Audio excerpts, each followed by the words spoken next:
Because Did that green or red? I mean.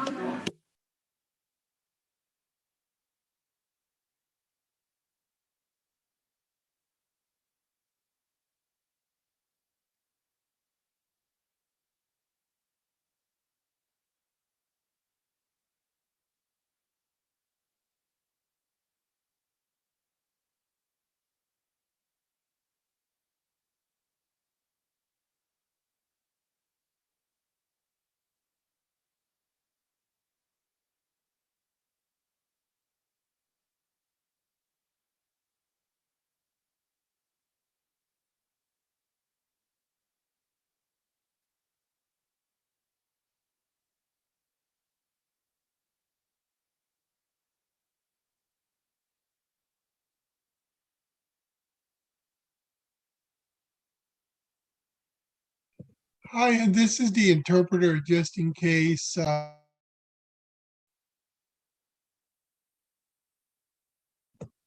Hi, this is the interpreter.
So is Councilmember Ramita on?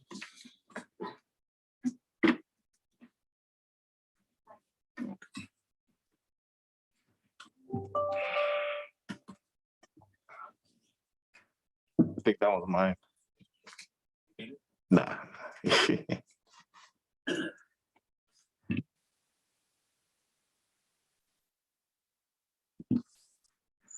We'll get started in a couple minutes.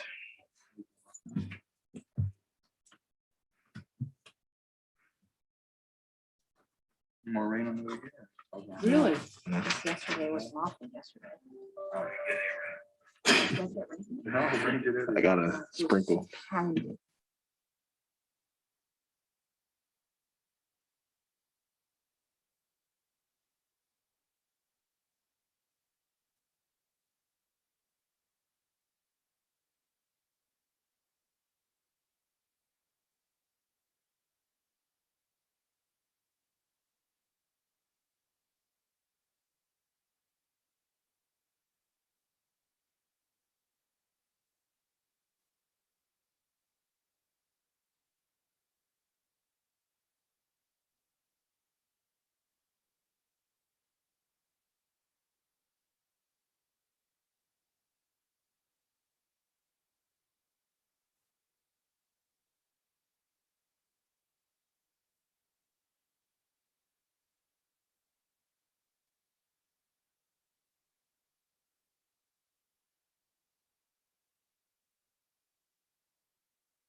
Okay, good evening. I'm called to order the City of Indio Council meeting, Indio Water Authority and Indio Housing Authority. The time is approximately 5:02. Today is December 15th, Wednesday, 2021. And could I have a roll call, please? Councilmember Holmes, Present. Councilmember Miller, Present. Councilmember Mayor Pro Tem Ortiz, Present. and Mayor Furman. Present. And we have Councilmember Amit absent at this moment. Great. The next item is the invocation. I'll give a couple moments if anyone wants to step out who does not want to participate. We do have someone on the phone who will be handling our invocation. Ask them to please stand.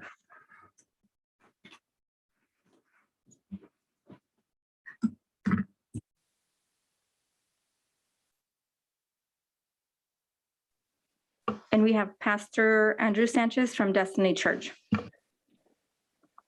Good evening, Mayor, Council, and all those city reps present. If we're able to, just bow our heads for a moment for prayer. Father, we just thank you so much for this amazing council, this amazing team that you have divinely selected to advance the city of Indio. Thank you for the wisdom that you continue to bless them with that helps us conquer whatever challenges we may face as a community. I thank you that everything that they're leading towards builds unity and the progress for the city of Indio. Thank you for everybody that's present. Bless this time, and we just lift this meeting up to you. In your name we pray. Amen.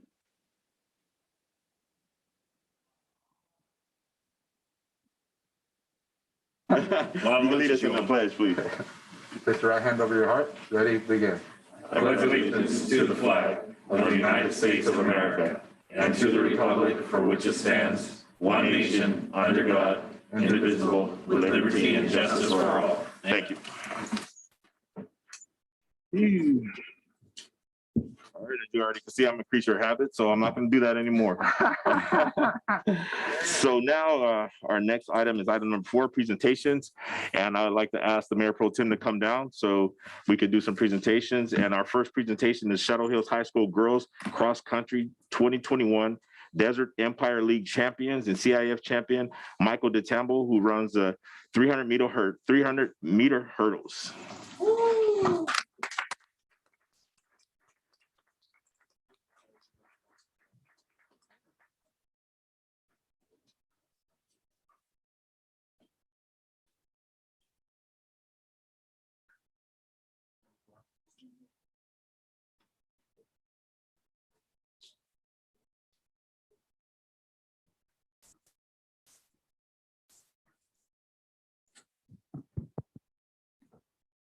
All right, we have some certificates.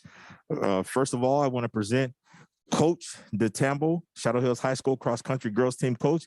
And he is actually like my big brother. We ran track together in high school. This guy is a hard worker. He loves his students. And this is somebody that's a great role model for his students. So congratulations, Coach.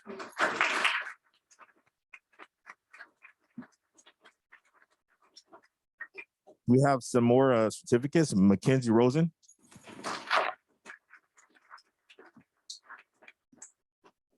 Elise Walsh. Destiny Linville. Marie Ashley Gonzalez. Angela Vine. Danae Rodriguez.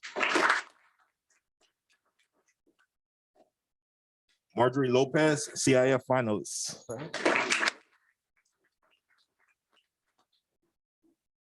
And our CIF champion, Michael DeTambo. Congratulations to you all. I know I don't look like it, but I used to run track with your coach. So congratulations and thank you for what you're doing for your fellow students. And we would love to recognize you here. And your coach reached out to me. He said, brother, I need my girls to be recognizing my boy. I said, come on down. So congratulations. And I'll give Mayor Pro Tem Ortiz a couple words. I just want to say congratulations as well. And it's great to see you when your hard work pays off so much, right? And just congratulations again on bringing a trophy to your school and representing our city well, and just staying active and staying healthy and just being great students as well. Thank you. And before I pass the microphone off to Coach Tamale to say a couple words, I just want to recognize their Principal Fajardo, who's also here. I don't have to tell you guys how proud I am of you. That's just, in fact, we have an awards banquet that we're going to do tonight, so I'm not going to tell you too much right now, but we're here because we're representing not only our school, but our community, and you all do it exactly how we're supposed to. The whole moniker, Knights Do It Right, here it is right here. So thank you. Yeah. We have merch because I know you got a bunch of Indio stuff, and I had to do this too. So there's a bunch of random merch for you to start dressing right now. All right. I'm gonna iron it, so I'm showing you. City Attorney, do I have to claim this? We're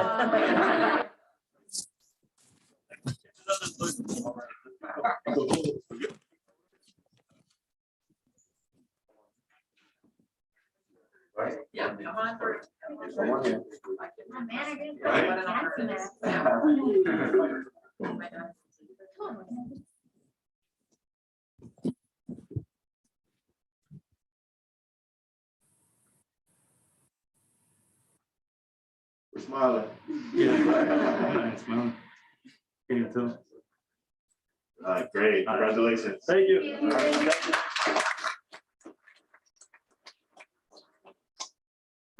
You can stay there. Oh.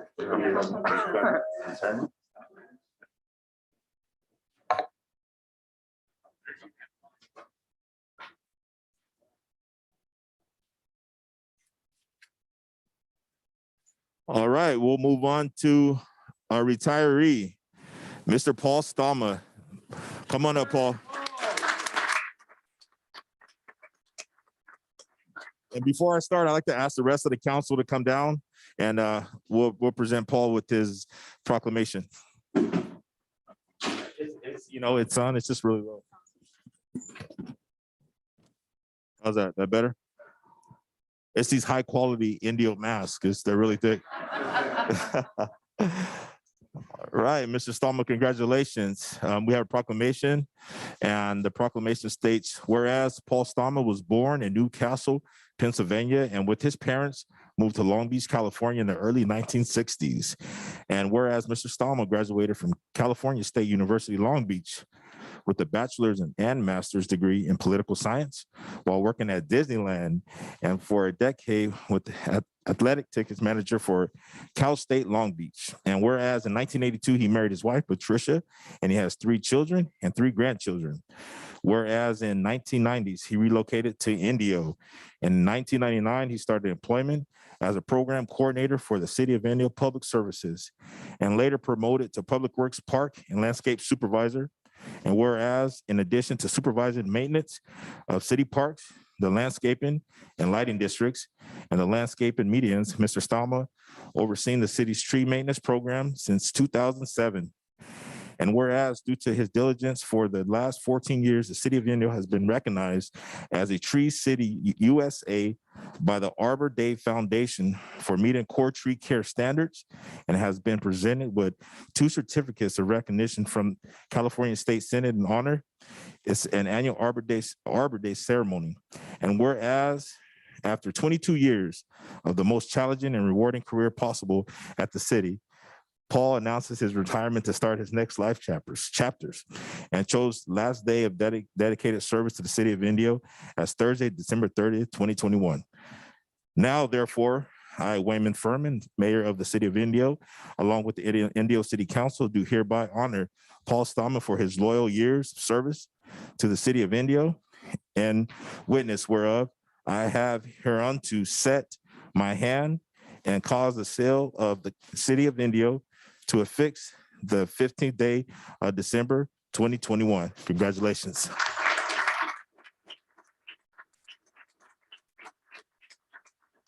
Thank you, Mr. Stallman, for your years of dedication to our community and to our city. You will always be part of the Indio family, and we will always recognize you as one of us. Thank you.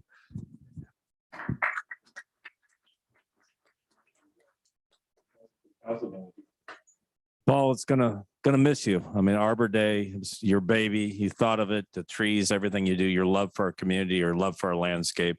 Gonna miss you out there on a daily basis, but you will never be forgotten because you've gotten us to a certain spot. We're gonna take it to the next level. So thank you for all you do. Thank you. So Arbor Day, I remember the first event and the first Arbor Day. That was terrific. Thank you for raising the bar and bringing the city to that level and for your love and passion for everything that has to do with trees and beautification and everything that Arbor Day stands for. Thank you. Mr. Ortiz. I just want to say thank you as well and congratulations on your retirement. And just thank you so much for the work that you've done in beautifying our city. And, you know, your hard work is going to stay with us for a long time. They're going to keep growing and stay with us. So we'll remember you that way. Thank you. So thank you.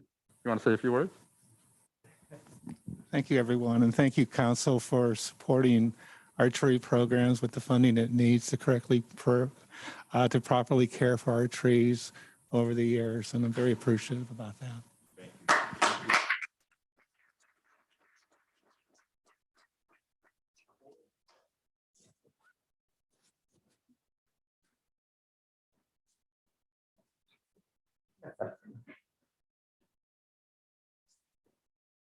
Thank you.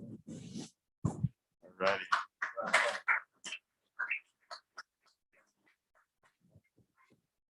Yeah.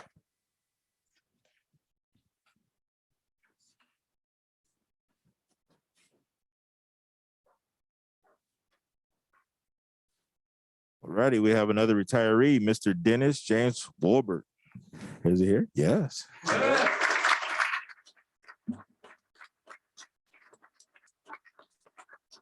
Wow. Wow. Congratulations. Oh, wow. Congratulations on your retirement. We have a proclamation for you, sir. Let me fix my mask. There we go. It says, whereas Dennis James Wolbert Jr. was born in Clarion, Pennsylvania, to Dennis and Patricia Wolbert in 1959. And whereas Mr. Wolbert was educated at Redlands, California, graduating from Redlands Senior High School. And whereas in 1977, he married Dorothy Boggs, his children loved and loving her from the first grade. Being blessed with 2 lovely children and now proud grandfather of 4 beautiful grandchildren. And whereas he began his career working as a truck driver, working his way through the industry as a mechanic, helping eventually achieving his goals and becoming highway equipment superintendent to working for the California Department of Transportation for 17 years. Whereas on August 18th, 2008, he began a new chapter in his life and a career path with the city of Indio as fleet mechanic supervisor, successfully guiding staff with the demobilizing of shop operations, relocating, opening, and establishing the new equipment repair shop at the corporate yard for the city of Indio in February 2010, and later becoming the fleet services operation manager for the city of Indio. Mr. Wolbert has worked with some of the most talented technicians in fleet services and pioneered some of the newest technologies and equipment available for the city of Indio. And whereas after nearly 13 years of service at the city, Dennis announced his retirement to start his next life chapters, such as exploring the world and enjoying his retirement with his wife and family. He chose his last day of dedicated service to the city of Indio as Thursday, December 30th, 2021. Now, therefore, I, Wayman Furman, Mayor of the City of Indio, along with Indio City Council, do hereby honor Dennis Wolbert for his loyal years of service to the City of Indio, and witness whereof I have hereunto set my hand and caused the seal of the City of Indio to affix this 15th day of December 2021. Congratulations.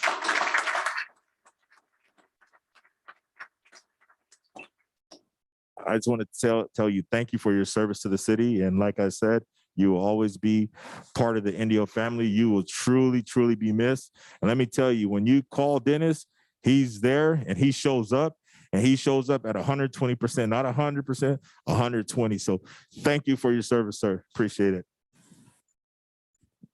Yeah, I just wanted to say thank you as well. And congratulations on your retirement. You know, we've only met a couple of times, but I always hear about your hard work in maintaining our fleet and just how quick you are to get on projects and to fix whatever needs to be fixed and show up for our staff. So just thank you for all your hard work. Dennis, thank you for your continued support of our vehicles.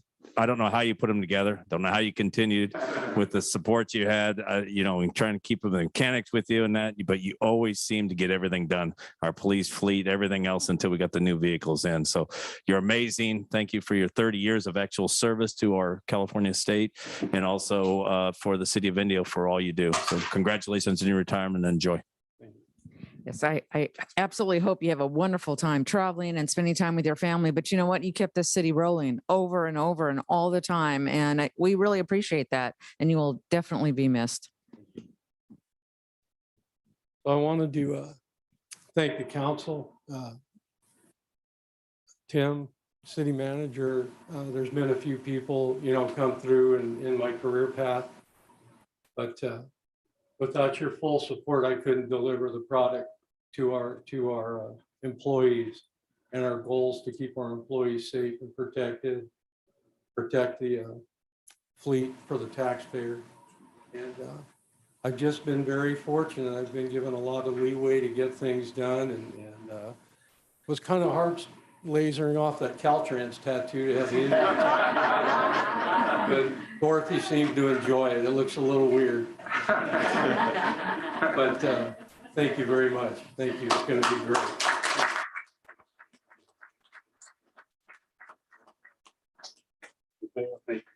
Thank you. Thanks again.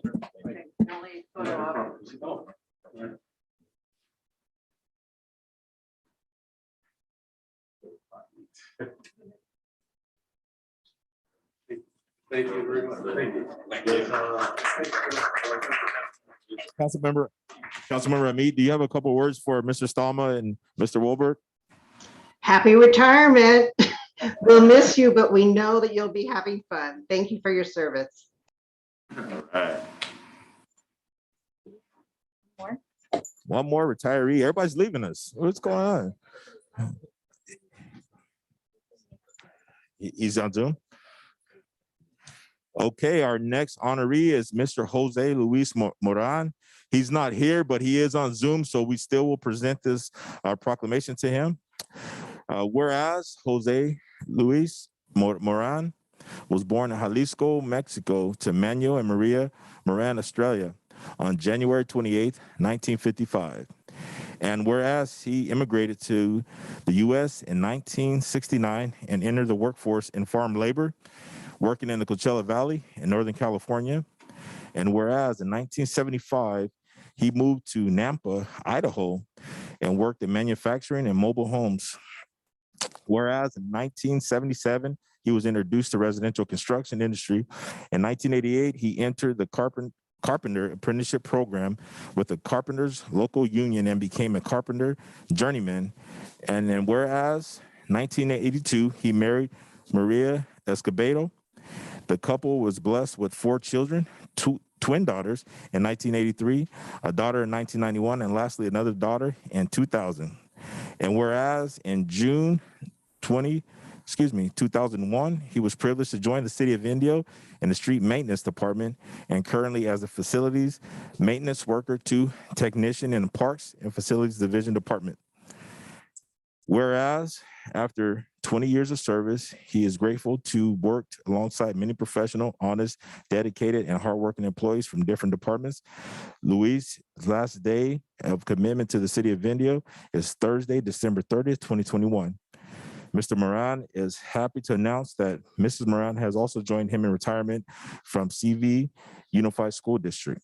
Now, therefore, I, Wayman Furman, Mayor of the City of Indio, along with the Indio City Council, do hereby honor Jose Luis Moran for his loyal years of service to the City of Indio, and witness whereof I hereunto set my hand and cause the seal of City of Indio to affix this 15th day of December 2021. Congratulations.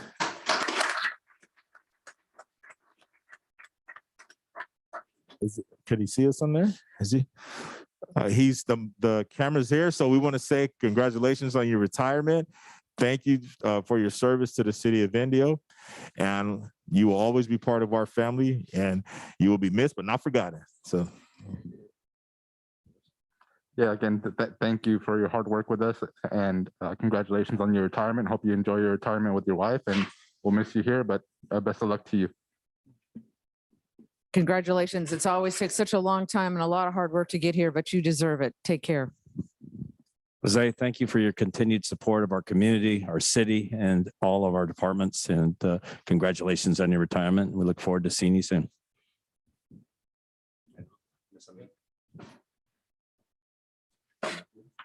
Ms. Amit, do you have a couple of words for Mr. Moran? Thank you, Mr. Moran, for your service. I wish you and your wife the happiest of retirements. Good luck. Thank you. Congratulations.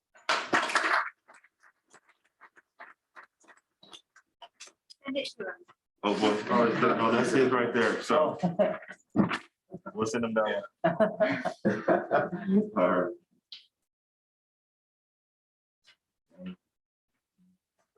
One more proclamation. Yes. Oh, yeah, you can stay here. All righty, we have one more proclamation.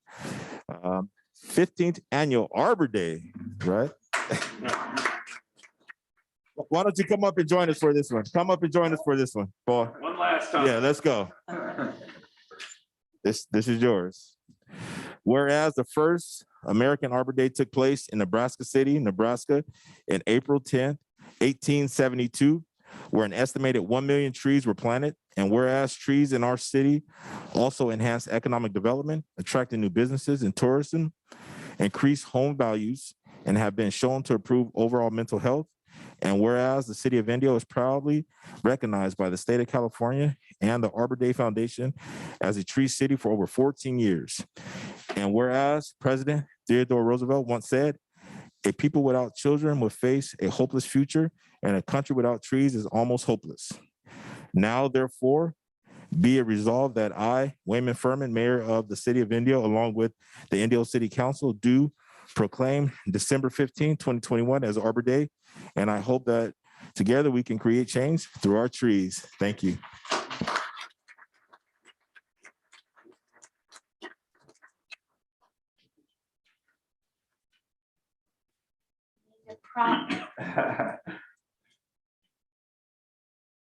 All right. Okay, so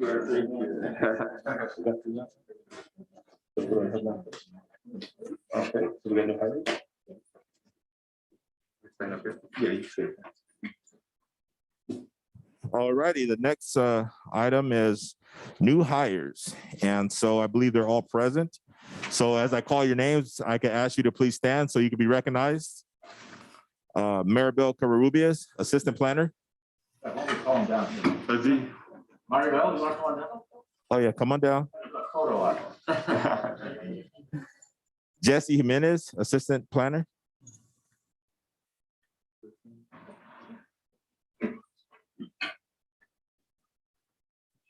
And Manuel Rocha, Planning Technician.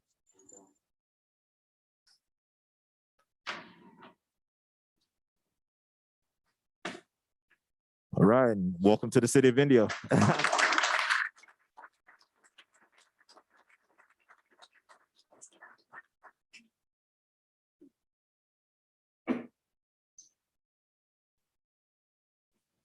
Welcome.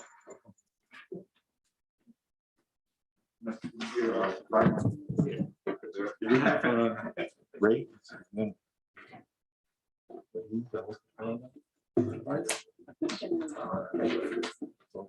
But they're not here, correct?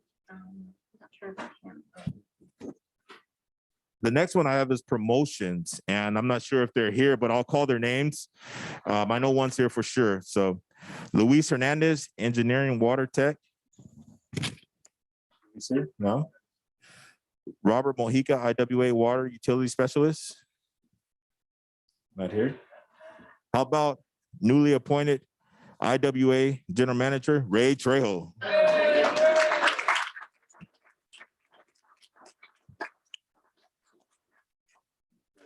Thank you, sir. Thank you so much.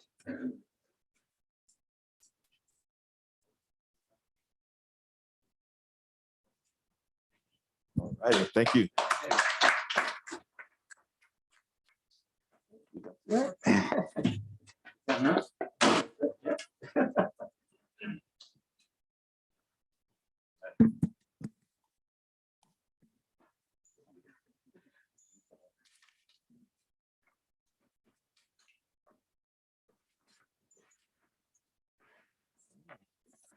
All righty, that was a long one, right?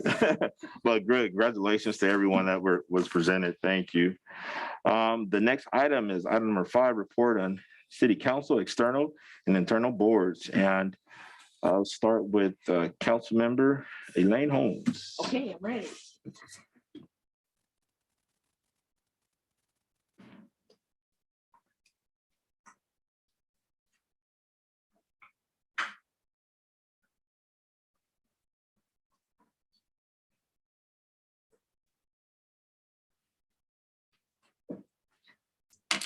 You're waiting for me. I thought you were going to assign me. No, we're doing reports. Oh, the reports. I was on a different track there. I thought I had all my information on in terms of commission assignments. Okay, absolutely. First of all, one of the things I wanted to say is what a great weekend for the Tamale Fest. We had an absolutely wonderful, perfect weather, perfect people. It was just really great. And hats off to CUSP and everyone involved with the Tamale Festival. It turned out really, really terrific. Beyond that, let's see, we had today at the senior center, we gave out goodie bags to our seniors.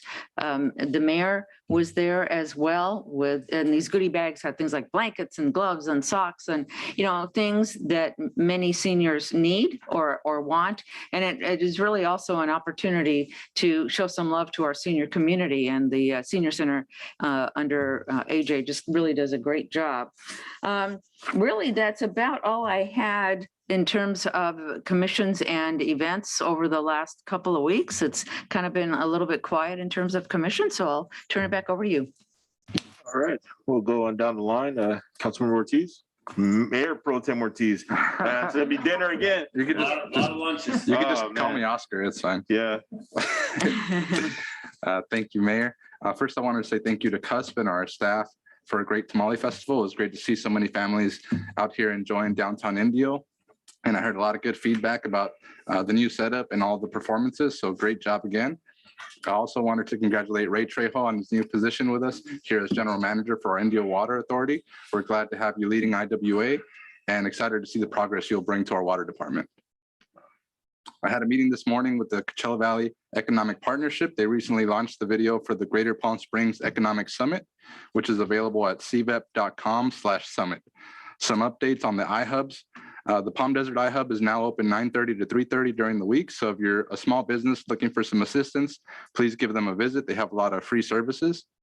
We also have the Indio iHub here at the Indio Chamber that is now open 8:30 to 4:30. So if you're looking for help with your small business, again, stop by and see if there's any of their free services that might be helpful to you. I'll be meeting with the Chamber this Monday to learn more about the services we can offer here in Indio and to make some future plans with them. CVEP also participated in a study with Visit GPS that showed that we have about 70,000 non-primary residents here in the Coachella Valley. So 70,000 people who have a second home here in the Valley. They also assisted the Palm Springs Planning Commission on their discussions regarding building warehouses on the north of I-10, something that we also need to keep in mind here in Indio. And that's all I have for today. Thank you, Mayor. Thank you, Councilmember Miller. Thank you, Mayor. A couple of my committees were active. One of them was ECAC, which Ray sits on there with me, and not a lot going on other than talking about the upcoming stuff that they're looking for in their budgets and some investment. They did talk about one item in Indio, which was the Espana track is moving forward. They're going to be providing power to 249 homes. Espana is right off of Adams Street, right behind the Auto Mall. So they talked about hooking that in. I guess they do have power to be able to allow those homes to go forward. So I decided that we'd look into what else they were talking about. And there is some opportunities, I think, there to extend some more homes and some more businesses on that side before we have to look at getting a transformer. They did talk about expanding transformers and substations in that area. eventually. So it's something we're going to have to look at. It's going to cost, I think, a few dollars for our development community once we get that. We've talked about that before, but they brought that back up. My last meeting for the CVAG executive. Exciting. The mayor will be taking back over for that. I chaired the last meeting. There was nobody there from the chairman and the vice chair. Both Palm Springs and Coachella were not there. So I went ahead and chaired the meeting. There was 2 projects that got funded for the city of Indio. One was the Monroe Street at $4.9 million to continue on with our interchange overpass going across the freeway and over the railroad tracks. And then also Jackson, which was $4.85 million that was approved by the CVAG executives. So a little over $9.5 million coming to Indio to help us try and figure out how we can get this interchanges done to continue with the development and all the traffic issues that we have. So that's very promising and looking forward to Tim spending that money and getting those interchanges and overpasses finished up. The tree lighting and also the Tamale Festival, very well received. Need a few more tamale vendors. Those lines were extremely long, but Gopi and his group, I think we need to combine it. We've talked about this, combining the tree lighting somehow with the Tamale Festival. And I know the staff and everybody will be working on that, but very well received. If you didn't get a chance to come out to the Tamale Festival and also the tree lighting, you need to come out next year because it'll be bigger and better. But so my hat's off to everyone. And then the last one is the California Desert Association Realtors. I was there representing the city. The Realtors are a great group of agents that continue to support our community. I mean, getting people into their first homes. Home prices are really high right now, but they're looking at what they can do to get more homes on the market to be able to get them out. And Stephanie Taylor was put in as the new president. Very fine young lady that has continued to work and has Indio in her heart. So look forward to working with her over the next few years. So that's it, Mr. Mayor. I appreciate the opportunity. Great. There's some good news right there. We'll move over to Councilmember Amit with a beautiful background on her Zoom. Thank you, Mayor. As you may have read in news articles, the Riverside County Board of Supervisors has approved an interim event contract with Butler Amusement to have an event over the week that would normally be the Riverside County Fair National Date Festival. This is going to be an 11-day event, and they will have a midway both for adults and children, and utilize the arena area for venues, concerts and such. This isn't a date festival, it's just an interim event for this 1 year while the Riverside County Board of Supervisors continues to review the proposals in response to the RFP that was sent out this last year for year-round operations and events at the fairgrounds. They will have a President's Day Parade. It will be named the Riverside County President's Day Parade, not the Date Festival Parade. So that's something that we can start to plan for. Hopefully the City of Indio will continue to sponsor the event and assist Riverside County in making sure that the roadways are clear for the parade. They also mentioned that they do still have a letter of interest from the City of Indio as far as maybe going into a partnership or an agreement or some kind of arrangement for us to utilize the fairgrounds year-round. So I hope that staff somehow is formulating some kind of proposal in order for us to have control of the Riverside County Fairgrounds as the Board of Supervisors reviews the proposals that they have received thus far. And that would conclude my report. Thank you, Mayor. Great, thank you. Some good news right there. And I'm pretty sure our city is gonna support that parade. It's one of our favorite events in the city. So I will go ahead and start off my report. I did have a RCTC meeting, but there were no noticeable items for the city of Indio. And being that this is our last meeting for the year, I want to recognize some people who make our city shine behind the scenes. So first off, I want to thank some of our team members, our Director of Communications and Marketing Manager, Brooke Berry, Executive Assistant to the City Manager, Shelley Solis, City Clerk Administrator, Sabli Sanchez, Community Service Manager, Jim Curtis, and our IT Manager, Ian Cousins, and all the staff that work so hard under them that make our city shine. And also, I can't forget Mr. Tim Wassel, Director of our Public Works. So thank you to our staff and hats off for a great year. And next year, we're going to have a lot of fun, a lot of great things in front of us. So we'll move on. I did attend the tree lighting ceremony accompanied by Councilmember Holmes. There were some great performances. We had the Palm Springs Gay Chorus. We had the Desert Theater Works production of the Wonder Winderettes, and also Shadow Hills High School Chorus. So, and also Santa Claus graced us with his presence. So that was actually great. I heard that truck coming from up the street. So that was great to see the children taking photos with Santa Claus. So thank you to all the folks who put that together. Thank you to Mr. Jim Curtis and staff. Always a great evening. Then also Saturday and Sunday, I attended the Indio International Tamale Festival, accompanied by our city manager, Mr. Brian Montgomery, our deputy city manager, Scott Trujillo, council members Holmes and Miller, and Jim Curtis. We kicked off the festivities at the Fantasy Springs main stage. And during the kickoff, we had 200 free tamales that were given to the attendees courtesy of Vallarta Supermarkets. And it was great seeing everyone out. It was already spoke of how great the Tamale Festival was. We're looking forward to the Tamale Festival again next year. There's already been talks about having the tree lighting ceremony and also bringing back the parade. So we're working on that. We're trying to work on the logistics.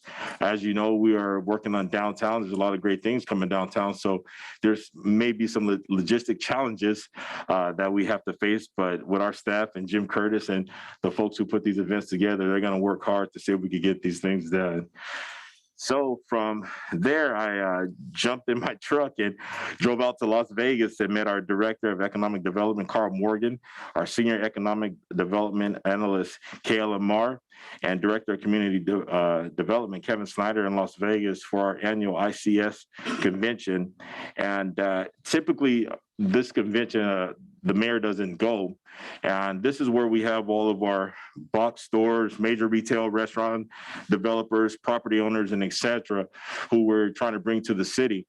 But I wanted to go and hear what did they want out of India? What did they want out of the council? What did they want out of the planning commission? And talking to a lot of the property owners and developers, we had a lot of great reviews. And I could tell you firsthand, our staff, they're working hard to bring diverse local and national business change to our city, as well as market rate and affordable housing options. So to Mr. Morgan and Mr. Snyder, thank you for your hard work. It's greatly appreciated. And as it was mentioned earlier, I did attend the winter care package giveaway at our senior center, and I'm wearing the bells to prove it. Miss Dolores at the senior center told me I had to wear them tonight, so I'm wearing them. So thank you to all the folks at the senior center for all you do for our community. It was great seeing some of the folks come out and get blankets, beanies, and socks, and they were very appreciative. We took some photos out there. Miss Berry was out taking photos. Jim Curtis was out there like he's always at all of our events running around. So thank you for everybody who put that together. And thank you to our staff at the senior center. And I just want to give a quick reminder that as of December to January 15th, our California Department of Public Health is requiring masks to be worn indoors in public settings, regardless of vaccination status, for the next 4 weeks. And all I like to say about that is, I know folks don't like to be told what to do sometimes, but I just want to leave you with this thought. Do what you have to do to keep your family safe. Do what you have to do to keep your neighbors safe. 4 weeks indoors with a mask on, we could do it. We're very, very, very resilient people. We could do this. We need to get past our holiday season safely. There was an uptick in the numbers after the Thanksgiving holidays. So let's do this. Let's get our numbers back down. We do not want to close our schools. We do not want to stop our economy. We do not want it to close down. We want to keep moving forward, especially in the city of Indio. We have a lot of things coming next year. So let's do what we got to do, our part, to keep our families safe.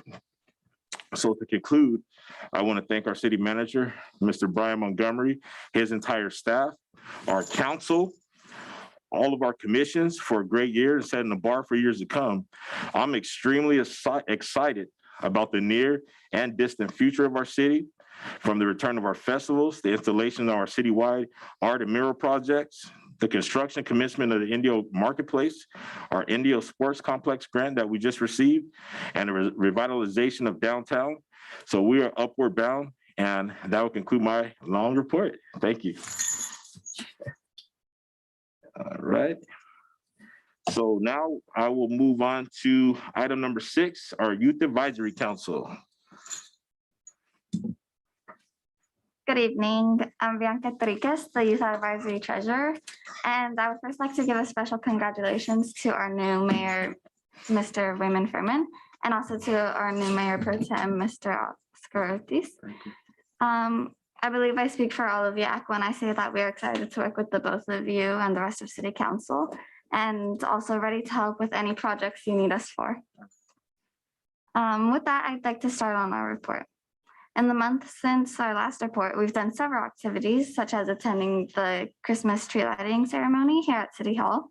We also volunteered at the Narrow Door, choosing and packaging gifts for families that are in need this Christmas season. Some of us were able to make it to the Tamale Festival, which I personally thought was amazing. And next week, we are planning to work a Santa hotline, which has always been a success in previous years. Youth Advisory Council is excited for our holiday season, and we look forward to new volunteer opportunities in 2022. Thank you. Great, thank you for that report, and looking forward to working with you and getting you guys all engaged a little bit more and what we're doing here in the city. It's going to be a great year next year. And yeah, if you like, you could go ahead and be dismissed. We got a long meeting ahead of us, but thank you for your report and looking forward to working with you. Thank you. All right, the next item is appointments, and there's only a couple of changes, so I'll go ahead and read them off. And I do believe in continuity, and we have some folks already in some of these places. So, and it works best for everyone's schedule. So there's only a couple of changes. So I'll just go down the list and read them off. And Ms. Sanchez, I'll get you the updated list. Okay, so for the Coachella Valley Economic Partnership Board of Directors, Mayor Pro Tem Oscar Ortiz, and alternate is Councilmember Holmes. For the Coachella Valley Animal Campus, Councilmember Amit. The Greater Palm Springs Convention and Visitors Bureau, Mayor Wayman Furman, and alternate is Councilmember Holmes. For the California Joint Powers Insurance Authority, Councilmember Miller, and alternate is Councilmember Amit. For the Coachella Valley Association of Governments Transportation Committee, Councilmember Holmes. Alternate is Mayor Furman. The Riverside County Transportation Commission, Mayor Furman. Alternate, Mayor Pro Tem Ortiz. The Sunline Transit Board of Directors, Councilmember Miller. Alternate, Mayor Furman. City of Indio Investment Committee will be Mayor Furman and Mayor Pro Tem Oscar Ortiz. The CVAG Executive Committee will be Furman. Alternate, Councilmember Ortiz. CVAG Public Safety Committee will be Mayor Furman and alternate, Councilmember Ortiz. CVAG Homelessness Committee will be Mayor Furman, alternate, Mayor Elaine Holmes, excuse me, Councilmember Holmes. CVWD, Joint Water Policy Advisory Committee, Councilmember Miller, alternate, Mayor Pro Tem Ortiz. Imperial Irrigation District Energy Consumers Advocacy Committee, Councilmember Miller, and City Manager Montgomery. East Valley Coalition Board of Directors, that'll be Councilmember Holmes, alternate, Mayor Pro Tem Ortiz. CV Conservation Commission, Councilmember Holmes, alternate Mayor Pro Tem Ortiz. CVAC Energy and Environmental Resource Committee, Mayor Pro Tem Ortiz, alternate Councilmember Holmes. Erica JPA, Mayor Furman, alternate Councilmember Ortiz. Excuse me, that's a typo. I'm reading the typo. Mayor Pro Tem Ortiz. Coachella Indio Waste Transfer Station Authority JPA, Councilmember Miller, Mayor Pro Tem Ortiz.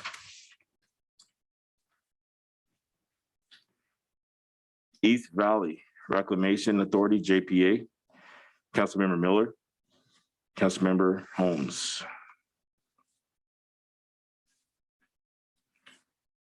Coachella Valley Mountain Conservancy Board, Councilmember Holmes, Mayor Pro Tem Ortiz. Desert College Financing Corporation, College of the Desert Financial Corporation will be Councilmember Amit, City Manager Montgomery, and alternate is Councilmember Miller. And those are ex officio for the COD. Coachella Valley Mosquito and Vector Control Board of Trustees, Ben Gutron. 2x2 City of Indio, Coachella Valley Unified School District meeting, Councilmember Miller, Mayor Pro Tem Ortiz. 2x2 City of Indio, Coachella Valley Water District meeting, Councilmember Miller, Mayor Pro Tem Ortiz. 2x2 City of Indio, Desert Sands Unified School District, Mayor Furman, Mayor Pro Tem Ortiz.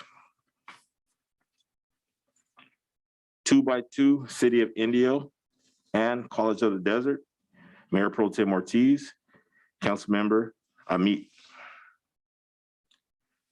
2x2 City of Indio, Desert Recreation, Mayor Furman and Councilmember Amit.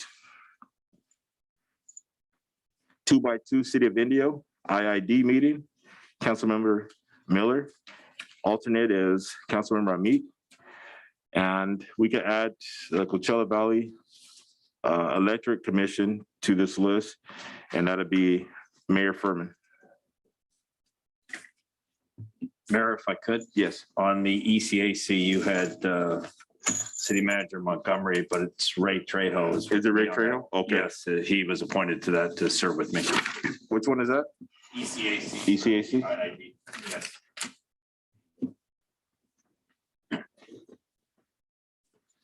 You're not getting out of that easy, Ray. Yes, you're correct.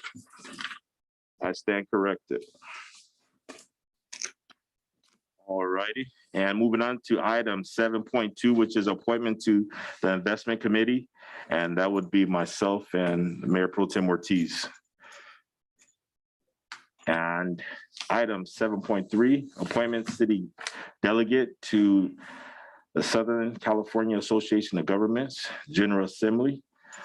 I don't know if anyone's interested in that. I believe typically the mayor does that. Do we need a consensus or a motion for that? Why don't we do a motion, because I'm not sure on that one. Just do a motion? Okay, so. You can make a motion. Yeah, I'll make a motion to appoint myself, Mayor Furman, as the city delegate for Southern California Association of Governments, General Assembly. I'll second that. Yeah, okay, we got a first and a second. Could I get a vote, please? Councilmember Holmes, Aye. Councilmember Miller, Aye. Councilmember Ramos Amit, Aye. Mayor Pro Tem Ortiz, Aye. and Mayor Furman. Aye, motion passes. Congratulations, Mayor Furman. Mayor, if we could, just in case you're not there, could we make Mayor Pro Tem Ortiz the alternate? Yes.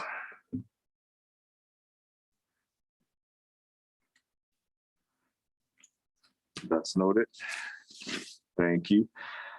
The next item is 7.4, appointment to the Sustainability Commission. And that's for my appointment, and I'll be appointing Miss Athena Liu. She's currently not here, But we need a motion for this, correct? Yes. Yes, so I'd like to make a motion to appoint Ms. Athena Liu to the Sustainability Commission. I'll second that. We have a first and a second. Could I get a vote, please? Councilmember Holmes, Aye. Councilmember Miller, Aye. Councilmember Ramos Amit, Aye. Mayor Pro Tem Ortiz, Aye. and Mayor Furman. Aye, motion passes, and congratulations to Ms. Liu. Next, I have item 7.5, appointment to the Sustainability Commission, and that'll be by Mayor Pro Tem Ortiz. Thank you. I'd like to appoint Miguel Romero Ochoa. He's actually here present with us. He's done some great work with Assemblymember Garcia. He knows, the state grants. He knows the legislative process very well, and has extensive work with our community already. So I'm excited to have him on our Sustainability Commission. Any words? Yeah, all right, come on up. Good evening, everyone. As was said, my name is Miguel Romero Ochoa. I'm very excited to be joining this commission and being able to support the great work that's already been done and being able to make sure that as we expand our city and grow, that we are doing so in a sustainable and efficient way to make sure that we continue to bring businesses in, bring families in, and support our communities that are already here. Thank you all. All right, thank you. Thank you, and thank you for joining our commission. And I'll go ahead and make a motion to appoint Miguel Romero Ochoa to our Sustainability Commission. I'll second that. So we have a motion by Mayor Pro Tem Ortiz, a second by Miller. Could I get a vote, please? Councilmember Holmes, Aye. Councilmember Miller, Aye. Councilmember Ramos Amit, Aye. Mayor Pro Tem Ortiz, Aye. and Mayor Furman. Aye, motion passes. And Mayor, I'm sorry, I do have the oath if you'd like me to give him the oath now since he's here. Yes, we could do that. Go ahead, step up. She's gonna reach your oath.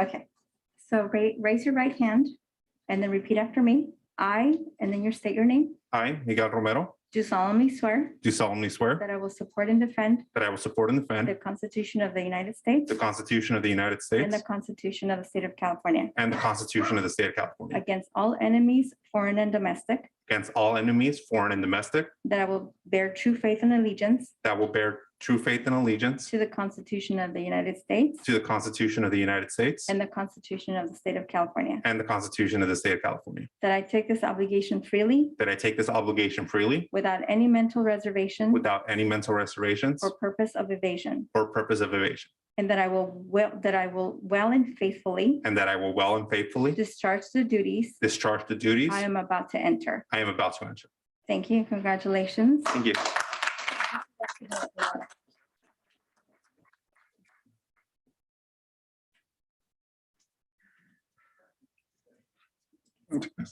Sign your life away. Thank you. Thank you. All right, welcome and thank you. So we are going to go back up to item 7.3. And I'm gonna make a motion for Mayor Pro Tem Ortiz to be an alternate for the Southern California Association of Governments General Assembly. I'll second that. So we have a first by the mayor and a second by Councilmember Miller. Can I get a vote, please? Councilmember Holmes, Aye. Councilmember Miller, Aye. Councilmember Ramos Amit, Aye. Mayor Pro Tem Ortiz, Aye. and Mayor Furman. Aye, motion passes. Congratulations to everybody and welcome to the city of Indio. All right, the next item is city manager reports and information. 8.1, update on desert recreation cooperative agreements. Thank you, Mayor. I will turn some time over our Deputy City Manager, Scott Trujillo, and while he's walking up, the council was very generous in thanking the staff team for the work on the Tamale Festival. It was Scott and Jim Curtis that bore much of that weight, though there are many, many others that were participating. So we thank Scott for that, and he'll provide the update for us on the DRD agreement. Good evening. I was going to say, Madam Mayor. Yes. Okay, so I'll buy the Mayor Pro Tem dinner and you can buy me dinner. So- Done. Good evening, Honorable Mayor, members of the council. I'm Scott Trujillo, your Deputy City Manager, and happy to just give you a brief update on two exciting cooperative agreements that we have with DRD. The first one, if I can have Matt pull, perfect, he's good. The first one pertains to the Teen Center, Indio Teen Center. If you recall, the goal here was to activate the teen center during those off hours. So specifically the weekends, mornings, nights, anytime that the teen center is not open right now, because we were only operating about 5 hours a day, and that's just a gorgeous facility that's going unused. So per the council, you guys wanted us to go in there and activate that. We've done just that. So we've entered into an MOU with Desert Rec District. And essentially what it is right here is they come in, provide programming. We give the facility as in-kind, and they're willing to take over all janitorial responsibilities because they're going to activate that essentially 7 days a week. So we're excited. It commences on January 1. So we're there. I spoke to Barb Adair, the AGM over there today. Well, if you know Barb, she's a ball of fire. She's so excited for this partnership and named all the programs that they're doing. Everything from a wrestling program, Zumba, soccer, guitar lessons, etc. In order for them to expand their footprint, this is exactly what they needed. So a real true symbiotic relationship here. And there's a Fit Over 50 program in the event Mr. Rockwell was interested. The second agreement pertains to parks and having Desert Recreation District actually take over our parks. Now, this particular agreement is a bit more complicated. So what we wanted to do is enter into a letter of intent that essentially brings in third-party consultants to establish a baseline on which they'll go in and assess the parks. So we're doing exactly that. There's two studies we want to get done. One's the reserve study, which essentially evaluates and identifies capital improvements. DRD is going to take care of that cost. So they definitely have skin in the game, and they've been great partners. And the second one is the park audit. That's a little more comprehensive, if you will, and it's to the tune of about $50,000. We're going to go ahead and cover those costs.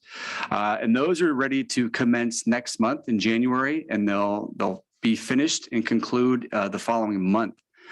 After we compile the findings of these studies and so forth to see exactly what it's going to cost for DRD to potentially take over the parks, that's when the rubber meets the road, and we'll determine if that's the exact direction that the council wishes to go in. So again, the teen center is activated. We're there January 1, and the parks are not far behind that. So just want to give you guys a brief update.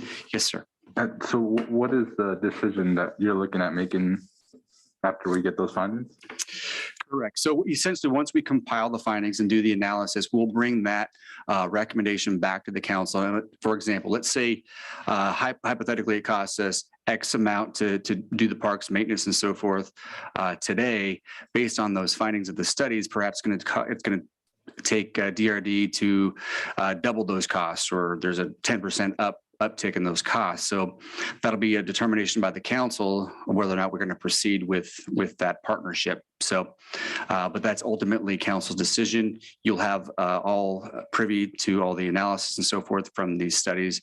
And then you tell us if you want us to go, we're going to go. And so this is just for the maintenance, not any of the programming? It's both. It's programming of the parks as well as maintenance. Okay. Great question. Appreciate it. And Mayor, that concludes my brief presentation and update on the on DRD agreements. If I could, thank you, Scott, for that. This is a long time coming. I'd like to, if I could, Mr. Mayor, make a couple recommendations. I'm great on the teen center, but one thing that's been a thorn in the side of the thing is we've had that boxing club in there, and that ring's been sitting in there. And we have two great organizations that already have boxing, with now the Diaz brothers on Indio Boulevard and also the Boys and Girls Club. I think we need to give that ring to one of them and go into an agreement with them to be able to handle the boxing, so we can open that up for more opportunities. And then I think we've always talked about it being a technological center. we need to upgrade. And I know that'll come with DRD, but we need to really look at what we can do about changing out those computers. I looked at them the other day. They're ancient. And we need to really, if we're going to keep up with the times and give our kids and people utilizing that the best they can, we need to invest in some of the better technology and make sure that we have the Wi-Fi and the broadband and everything else so that these youth can use those computers. Not everyone has a computer at home. This gives them an opportunity to have a better opportunity to do that. Secondly, on the senior center, I don't know why that's not a part of it. I know it's us. I think we really need to be out of the business because the seniors need weekends, nights, and that also.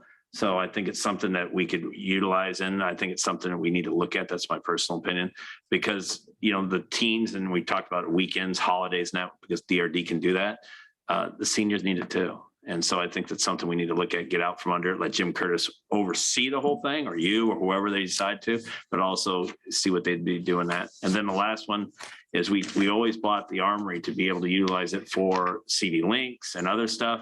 We've talked about indoor pickleball courts. We've talked about utilizing it for gymnastics and other stuff. It's an empty building that's sitting there, and it does need some upgrades inside to be able to meet the ADA requirements, but it's 10,000 plus square feet plus office space in there. We really need to look at what we can do to start investing in that and utilizing it for community service. And then the last thing is we need to invest in our golf course, our clubhouse there. I know we talked about it.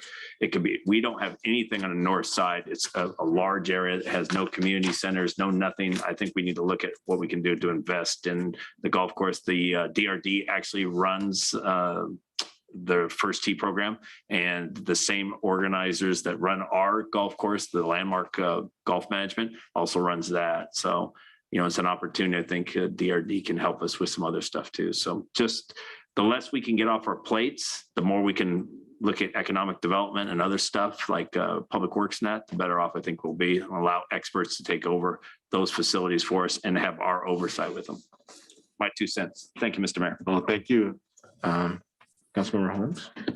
And just simpler comments. Yes, a long time coming, and I'm really looking forward to seeing the results. I was going to say the same thing about the teen center with respect to the technology. I mean, I think having the technology there, upgrading the systems and capability there, I think is really helpful and beneficial for the kids that are using the teen center. So I would like to see that. And again, with respect to parks and programming and maintenance, I think our ability to be able to hand that off to some extent to an organization that has that level of experience and can make it even more successful than it already is, I think would be a tremendous benefit to our community. So just wanted to reinforce and say thank you for the hard work. And come January, I look forward to making some of those decisions with my team. Councilmember Amit. Thank you, Mayor. I just want to be clear or clarify that the teen center will continue to operate and service our teens. So whatever services or programs Desert Recreation District decides to offer will be to augment the existing services that we offer the teens. Because that I know of, the Desert Recreation District doesn't have any programs for teens. So that's the first thing and that I want to clarify. The second thing I want to clarify is I do believe that they do also need to include the senior center on the off hours that we are not utilizing it, which is after 2 p.m. weekdays and on weekends. And the teen center is a 5-acre park. We only utilize the building. The whole park can be programmed. And I hope that the Desert Recreation District is taking that into consideration. As far as their park proposals, I'm wondering if the only thing that's going to be in the study is the improved parks, because we have quite a bit of parkland that is unimproved. So I guess before this comes back for us to make a decision, I'd like some clarification and some additional information and some answers to my questions. Thank you, Mayor, for allowing me the time. Thank you, Councilmember.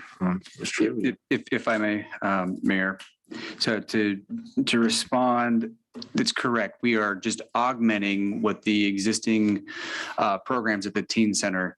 So Rosalva and her team do a phenomenal job, and we didn't want to get in the way of that. This was just to activate the space outside of those existing hours. So status quo, that will remain, and they'll just get in there when we are closed. So. Thank you, Mr. Trujillo. And before I start, just thank you for your service to our city. And also thank you for bringing this forward to us. And I'll echo Councilmember Miller's comments about the armory. I know myself and Mr. Walsall, we did some walkthroughs there not too long ago, and needs a lot of improvements. And we'll just keep that in the background in our head so we could think about that. And as well as the Miles Park, the building there, I don't recall the name, the Burger Building. Is that, yeah, Burger Building, yeah. We did some walkthroughs there. Those are some prime opportunities for our recreation to expand in the future as we move forward with this great partnership that we're going to have here. And also to keep in mind that our sports complex that's coming. So we did get our grant. I don't know if our DRD is going to play a part in helping us with that, but that's also a possibility. And so just thank you for this and looking forward to you bringing this back to us. Thank you. Thank you, sir. Ready. City Manager, you have any further? That's it. Thank you. All righty. The next item is number 9, consent calendar. Unless anyone wants to pull something and have some discussion, or if not, someone could enter a motion. I actually did want to see if we can get a staff presentation on 9.8. 9.8? Yeah. All righty. For the Housing Authority. So, Mr. Snyder.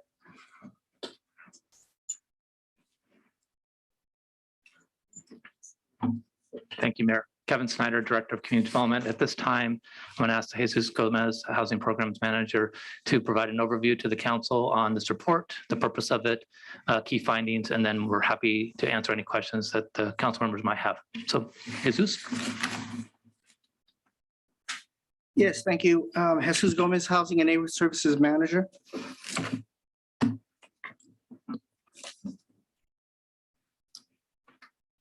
I can provide a brief overview of the staff report unless you have a particular question that you'd like me to answer.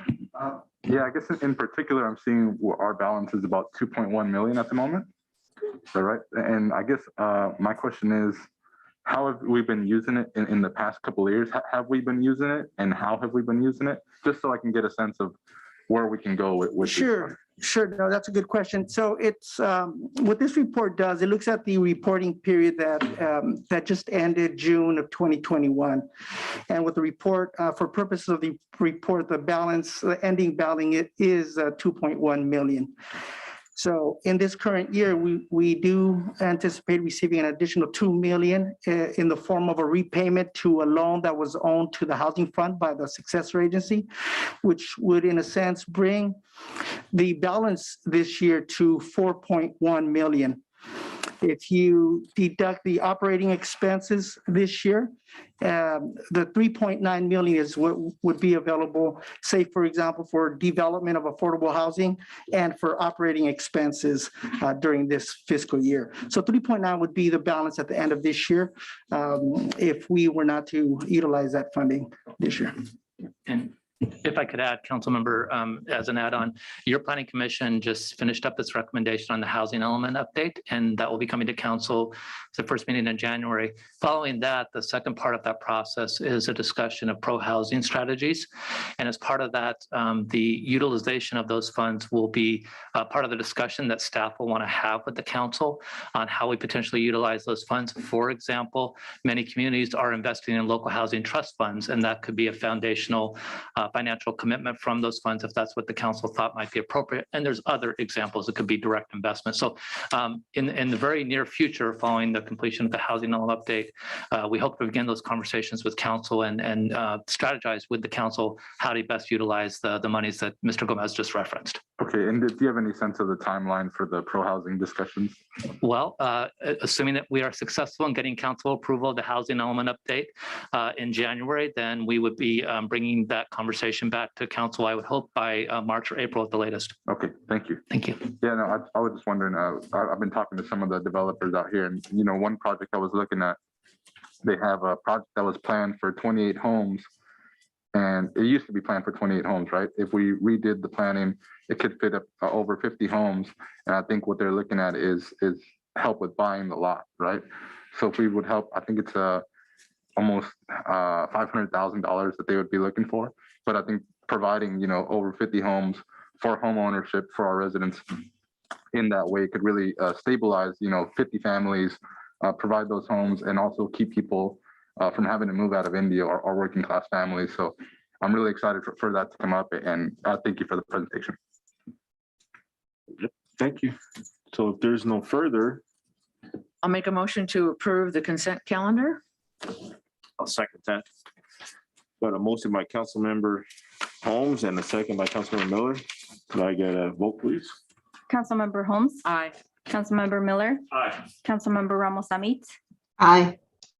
Mayor Pro Tem Ortiz. Aye. And Mayor Furman. Aye. Motion Consent passed. calendar passes, and we'll move forward to item number 10, administrative items. First item is item 10.1, discussion and possible direction regarding cannabis regulations, and that'll be held by City Manager Brian Montgomery. Thank you, Mayor. Of course, the city attorney and Community Development Director Kevin Snyder have been in some of these discussions, as you have, since 2017. So just a quick over. I think it's not clicking. We'll go to the next slide. But as the staff report indicates, back in 2017, City Council took some action relating to prohibiting cannabis operations within the city. And there have been some discussions since, including a work session recently in November, where the council discussed, at least informally in that study session format, to consider removing the current ban. So we go to the next slide. Maybe I was clicking now. So just a reminder, and I do thank HDL, who is the consultant to the city, as well as to many cities throughout the state on matters related to cannabis. And most of these slides are from them. But just a reminder that there are various components within the cannabis industry. These categories here as outlined as were discussed previously. It is true that HDL and their analysis and the data that they provided to you last time indicated that there is a likely saturation with all business categories except retail. And this is some of the graphics that they presented to you. Here are some of the surrounding retailers that we currently see near the Coachella Valley. You see, of course, nothing in Indio because of the current ban. Delivery is legal, and so we have cannabis being delivered to our residents as it is. So this discussion that was the recommendation, as well as staff, is now concurring as we have conducted further review that the retail end of this matter seems to be the best place to start. Doesn't mean there wouldn't be other opportunities down the road or even at the beginning, but at some point we'll need to get your direction so that we can prepare an ordinance for your consideration. I know there are many draft ordinances out there. City attorneys worked on some. We have some nearby with our sister cities in the Coachella Valley. So we wanted to walk through with you today some specific policy considerations so that we could get some guidance relative to that ordinance. If you focused on retail, again, this is a slide from the consultant. Some of the other cities in the valley have a tax or a payment that comes from the retail businesses specifically. They range from 6 to 15%. The market is softening, and as you might imagine, if taxes get too high on this industry, it only encourages black market and other illicit activities. So HDL feels like a range between 4 and 6 is probably more reasonable. I highlight that 5% as a concept to consider at the appropriate time, which would likely bring, if there were 4 retailers, close to $1 million of revenue to the city. So here are the policy questions. Of course, last time, and we certainly would like to get your guidance to confirm whether or not the ban would continue or not. We recommend that you guide us toward an ordinance to regulate the cannabis business and that the ban be lifted. And that is the direction that you provided to us in the study session. But Mayor, with your permission, I'll probably just go through these and then we can back up and get any kind of comments and questions on those. So that one, I believe we have a good, clear understanding from last time, but we'd certainly like to have that confirmed this evening so that we can, again, prepare this ordinance for your consideration. So the cannabis license types, as I went through those quickly in the graphic: cultivation, manufacturing, distribution. There's some testing as well as other micro business opportunities. But those are the non-retail components. Again, the recommendation, probably as much from a staff load perspective as it is from the baby step nature of getting back into this, not back in, but getting into the business of cannabis. The first step that we recommend is the storefront retail.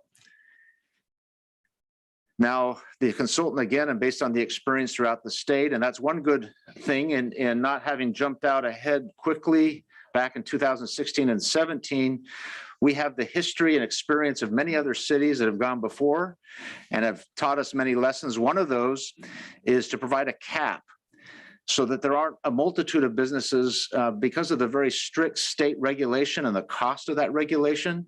This is not an easy business to get into. This is, they're very technical and legal aspects required by the state. And so if it is basically just open to anyone, it's more fraught with potential businesses not quite making it through the process. So the recommendation is for a cap, that there be a limit on the number of businesses, specifically talking to retail. And there's a discussion in the recommendation that we provide a process where applications are submitted. And again, we have history throughout the state on application materials, what should be required. The ordinance should guide us in that process. Social equity has been discussed, a local preference been discussed, many options that could be included in that process.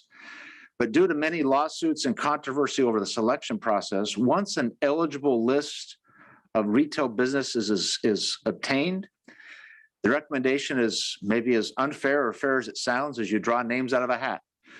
So if there were 4 businesses that you allowed, or 3, whatever the population would be, you don't have any contention over a discussion of, well, you somehow didn't score my application properly, or you know somebody that knows somebody of somebody. If it's an eligible business, communities of late are finding greater success through a lottery. So as indicated in the staff report, HDL has seen a range of for caps of 1 business, retail business, for 20 to 30,000 in population. This splits the difference.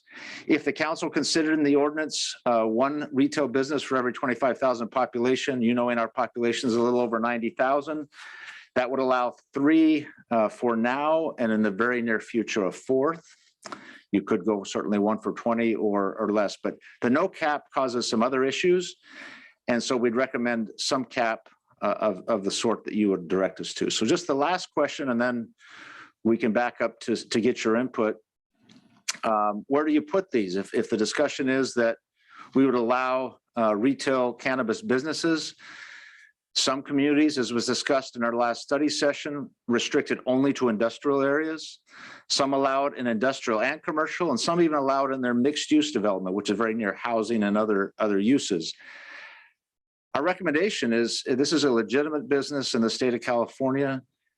We have an opportunity to allow them, in my opinion, in areas where there are many eyes, a lot of activity with other retail businesses and general commercial, the community, regional commercial locations that we have throughout the community. There is a recommendation, as you see in other ordinances, that there be buffers to some sensitive uses. An example of those would be schools, libraries, parks, recreation centers. Those are common sensitive use areas. The consultants indicated that they have seen those as a buffer of 250 feet up to over 1,000 feet. So a cannabis business in that scenario, and as we're recommending, wouldn't be allowed within 1,000 feet of a park or a school, for example. There's also a recommendation that they not be clustered.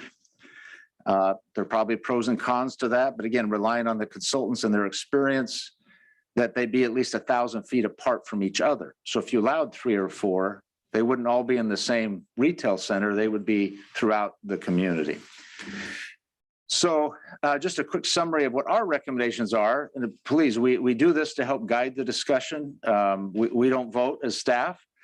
But if you give us clear, crisp direction this evening, we can bring back an ordinance to you quickly. If it's still not sure, if you want some further research, we'll continue to move this on and it will drag out some through the next year. But the draft ordinance, we think that a 5% gross receipts is fair. We're not sure how much that would put pressure on price one way or the other. But it would be a very fair receipt and would provide significant revenue to the city. We are focusing, at least in this recommendation, that you start or recommending rather with the retail businesses. And perhaps after 18 months, we start considering, we get that under our belt and we start considering the other elements. Again, the recommendation of having these retail sales in commercial centers only. Let's not tuck them away. Again, this is just staff's opinion in some dark back alley of an industrial center. Again, some communities do that and that's their preference in a way of almost hiding the industry. That's not our recommendation. We do recommend the 1,000-foot buffer between sensitive uses and each other. And I'm putting some pressure on the city attorney, but I know she saw this, but we do have some draft ordinances that in a study session we can bring back if you give us clear direction this evening. So Mayor, with your guidance, there might be some public comments on this, but we'd be happy to go through these and take copious notes to be able to move forward with an ordinance. Hey, thank you, City Manager, and thank you for the report and the hard work that you all done on this. It's really cut and dry, so I appreciate that. And we do have some public comments, so we'll go with the comments first, and then I'll open it up to the council for some suggestions and discussion. So, Ms. Sanchez, can we go to our Zoom comment with Mr. Christopher Martinez? Is he here? Oh, okay, there he is. What you guys on my? Oh, okay. Appreciate it. Sorry about that. See, I got some notes.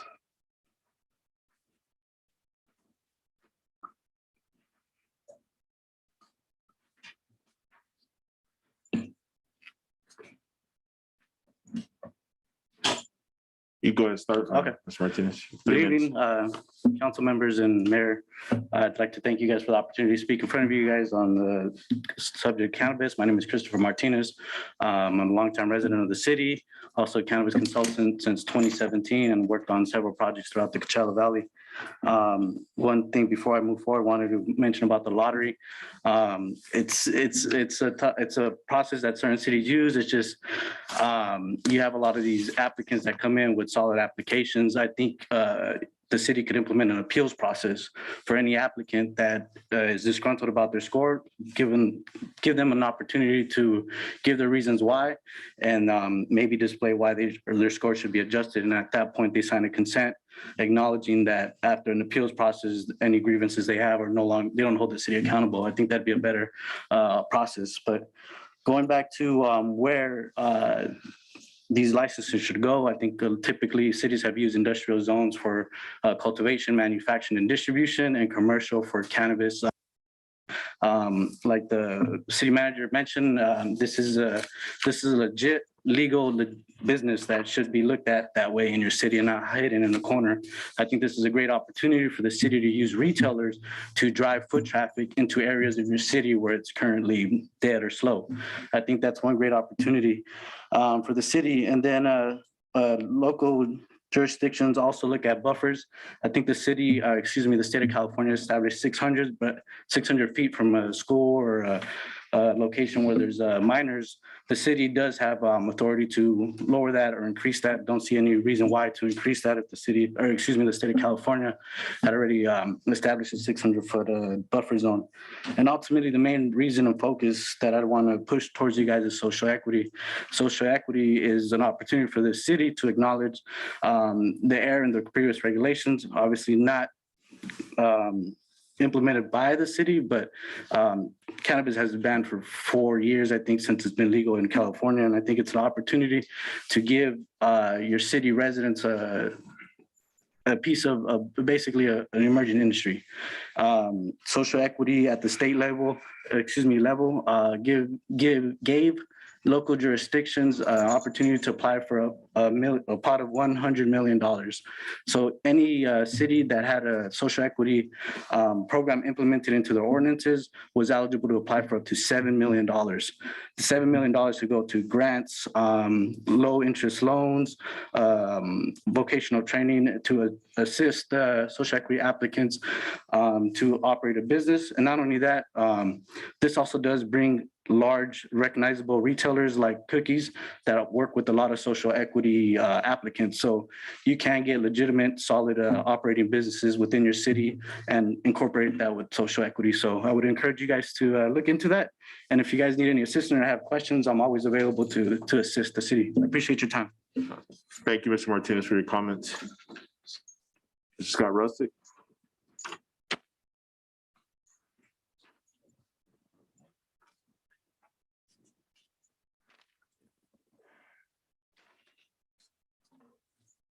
Good evening, Mr. Mayor. Good evening, council members, staff. My name is Scott Russick.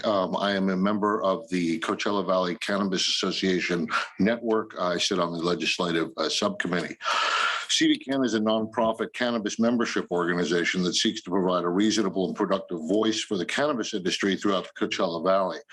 It is our goal to create cohesion and best practices for our members, thus improving the industry.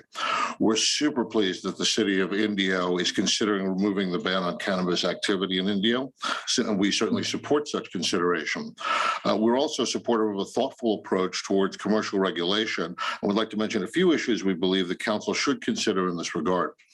The staff report suggests granting 3 retail licenses based on Indio's population. Please don't forget, Indio's residential population isn't its sole cannabis customer. Indio is a city of festivals. Tens of thousands of visitors attend these wonderful festivals every year. Many of such visitors will want to purchase cannabis legally. As a result, such visitors will enrich the city via direct and indirect taxes incurred through the legal purchase of cannabis products. For the following reasons, limiting the number of retail venues to only 3 may be a disservice, not only to customers, but also to the viability of the future retailers.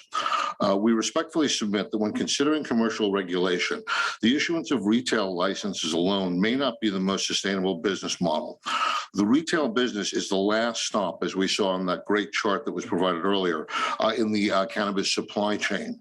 Each of its predecessors on that chart, cultivation, manufacturing, distribution, are subject to specific taxes, which are then passed on to each entity down the supply chain. Accordingly, the profit margin shrinks at each step. Thus, the retail establishment being at the end of the supply chain has an extraordinarily low margin, which is further impacted by taxation and the fact that retailers are unable to avail themselves to the standard business tax deductions. In order to address these challenges and give retailers a fighting chance to not only survive but thrive, we suggest that in addition to retail licenses, the city consider authorizing a certain number of micro business licenses. For those who are not sure or unfamiliar with it, a cannabis micro business license allows a licensee to engage in small-scale cultivation of cannabis, distribution, or manufacturing in addition to retail. A retailer that can avail itself to the verticality of a micro business license has a better chance at survival. Separate and distinct, as a city of festivals, the city may wish to consider the issuance and creative use of special event cannabis licenses to capitalize on the festivals. Further, allowing a limited number of distribution licenses would foster an increase in the utilization of the city's existing underutilized warehouse and logistics infrastructure. The existence of such licenses, in addition to retail licenses, will certainly bolster the sustainability of the retail license holder and could generate significant tax dollars. And just very quickly, finally, a thoughtful handling of the implementation of local cannabis taxes should be undertaken. And frankly, I think you've done a super job with that. In short, CVCAN is very supportive of the city's termination of the cannabis ban. And we thank you for your time and attention. We're available for assistance as you may like in the future. Thank you very much. Thank you for your comments, sir. Next, Mr. Kenneth Churchill. Good evening, ladies and gentlemen. My name is Kenneth Churchill. I am the owner of West Coast Cannabis Club. We have 3 locations here in Coachella Valley, as well as cultivation and manufacturing here in the desert as well. I want to caution the city on the lottery approach. This is going to be a city where the people are going to want to enter when it comes to cannabis. You're going to have well over 100 applications of people who are going to qualify with minimum expectations when it comes to a lottery. If all you're going to do is just set standards and a checklist that people need to match, there are several hundred businesses in California who can come in and just match that checklist. And then if you're only going to do 3 locations, you have almost no control over who's actually going to operate those businesses. You won't be able to implement things like social equity. You won't be able to implement things like local ownership. You're basically just going to be left with the 3 people who won out, their name got picked out of a hat when they're in no way probably going to be the 3 best operators. I think a merit-based approach is always the best way here, because you as a city council and your community get to have say over what things are most important to them, and not just have a checklist of 10 things that people need to do in order to pay a fee and get their name put in the hat. And so I think Indio has an opportunity here. I know that it's an incredible amount of work to do for city staff, but I would caution you not to take your time with doing retail and doing other things later. If you think you might want to do it right the first time, and make sure that you have exactly the operators in this city that you want, and make sure that they have a situation that they can be successful. I think the micro business point is something that really should be thought of, because as a retailer, it is very, very difficult to actually make any kind of money in this industry if you don't have the ability to have vertical integration, because of how high taxes are and how high the expenses are in order to try to get into this industry. So I just wanted to lend my opinion as somebody who's gone through this in a few different cities. Lotteries get very ugly a lot of the times, and in no way do you actually get the operators that you would probably like actually operating in your city. Thank you. All right, thank you, Mr. Churchill, for your comments. Next, I have Pedro Ordonez.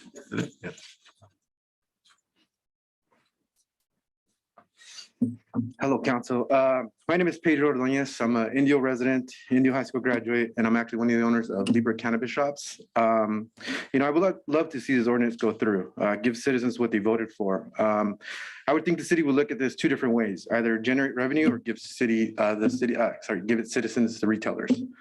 If you guys are looking to generate some revenue, I would suggest going with all licenses, since cannabis is the only one that's taxed 3 to 4 different times from the grow all the way to the retail side of it. As far as for zoning, I think you guys have a unique opportunity here. These retailers bring a lot of concentration of foot traffic. I lived here all my life almost, and never seen really Old Town come to life. I've always heard so many stories of it, saying that this is going to come in, other businesses, but never really anything happens. So I would like to see the concentration in Old Town. And then also, obviously, to compete with other cities, allowing the off the freeways to be open up for citizens, allow you guys to compete.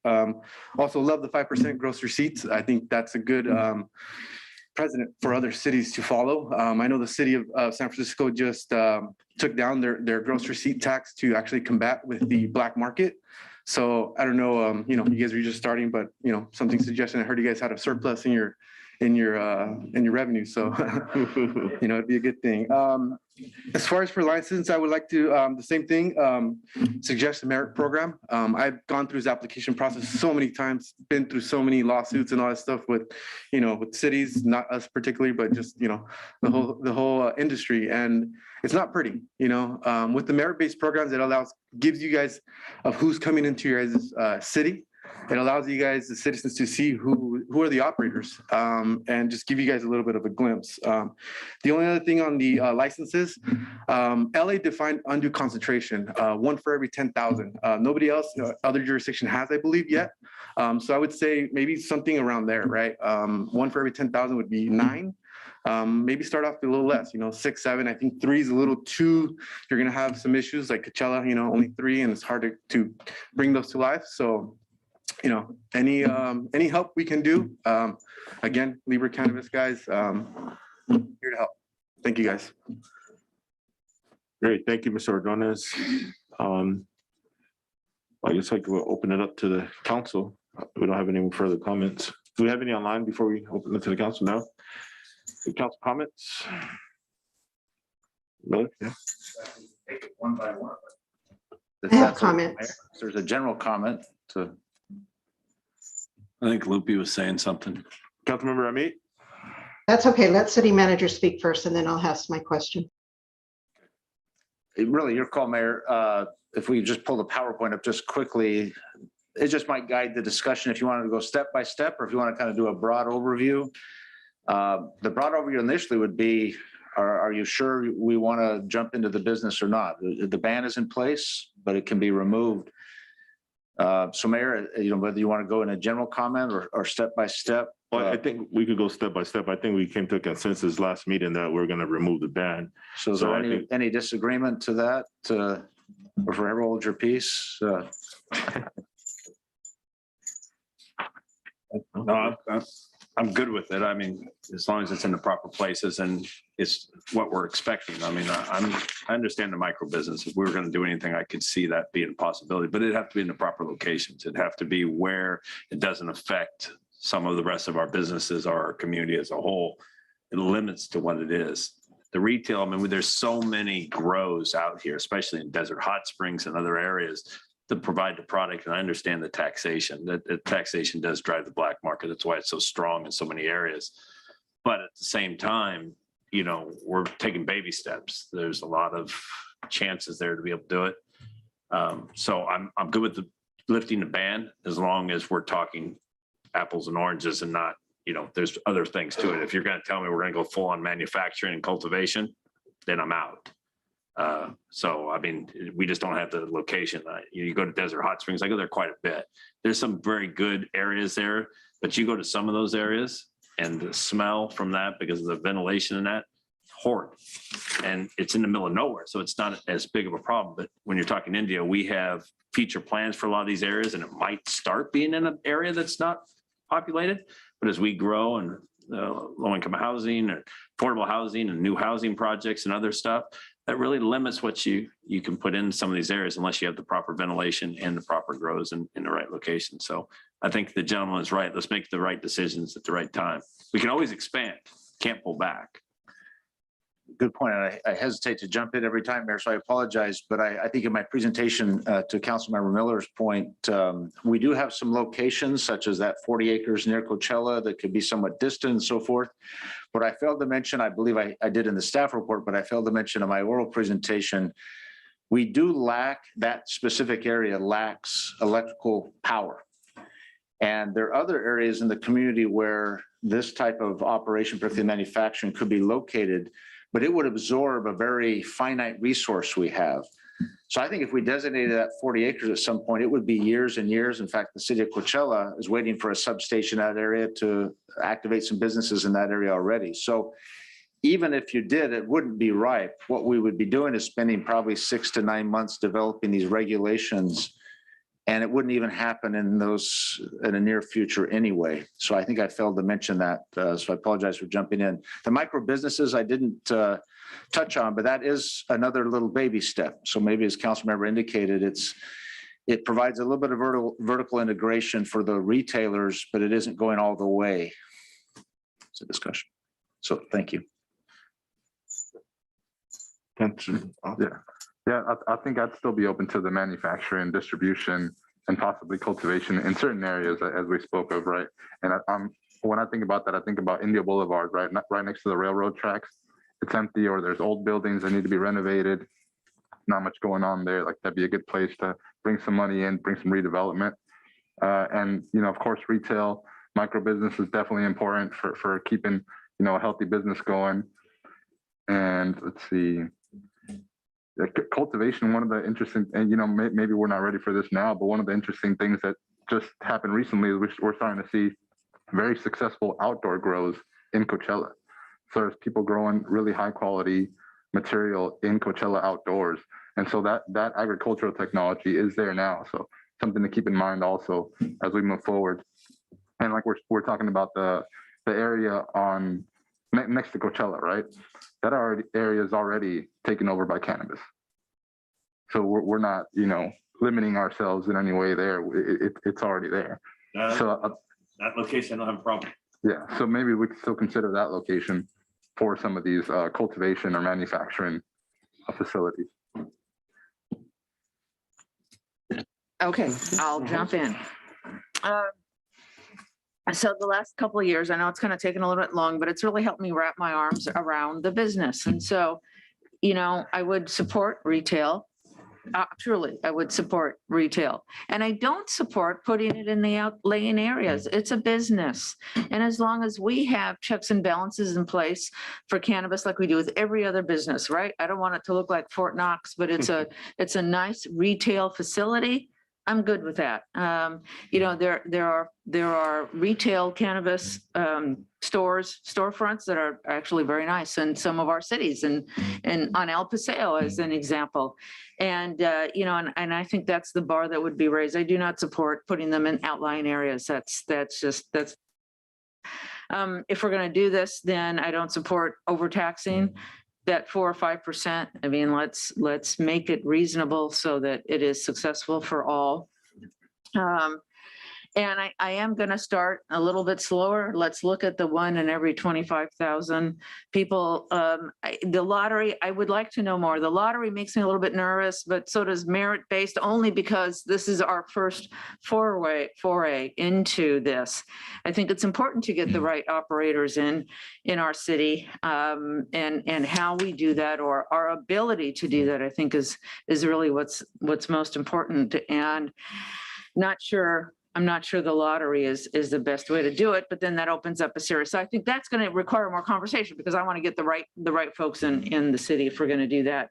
The buffer, you know, churches, schools, we have in our city, you know, the ABC Recovery Center. We have a lot of centers that are close to areas of recovery, and I think we need to be sensitive to that. And that to me would be 1,000 feet, along with schools, churches, parks, you know, the standard stuff. I don't think, certainly not to start, that 1,000 feet is too much for some of these areas. We can grow, we can add, you know, the micro part of the business, you know, I'm good with, but can we start one at a time and put these places, or allow them to exist in nice areas with nice storefronts, and you know, and I think that way both the city and the operators have a chance to be successful. Great, Councilmember Holmes. I'll go to Councilmember Amit. Thank you, Mayor. I do have some questions. From my understanding of staff's representation, they are not proposing a strict lottery. There were going to be qualifiers before anyone would be put into the lottery system. I would like to model the City of Palm Desert's qualifying process. At the end of the day, they did end up going through a lottery, but they did have qualifiers, and I'd really like to take a look at the way that they qualified the applicants, because I don't want just everyone to put their name in because they think they might win a lottery.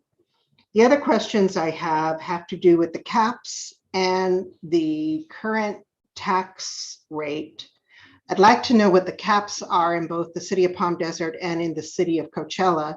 And I'd like to know what the current tax rates are in Palm Desert and in the City of Coachella. I don't know if staff's prepared to give me those answers tonight, but I'd also like to discuss the distance between retail operations, which at this point, I'm only willing to consider retail operations, and 3 would be the maximum that I would consider. 1 mile is over 5,000 feet. So 1,000 feet is not a big distance. Our city is the largest city geographically, and I believe that we can have larger distance between these facilities. I'd like to see at least 2 mile, as the crow flies, distance between any proposed retail facilities.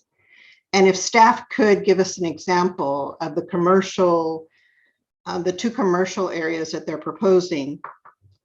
One of them is regional commercial, and I don't recall what the other one is labeled, of existing commercials where potentially these storefronts could come into, that would give us a better visual of what it is that we're considering and how the neighborhoods might be impacted.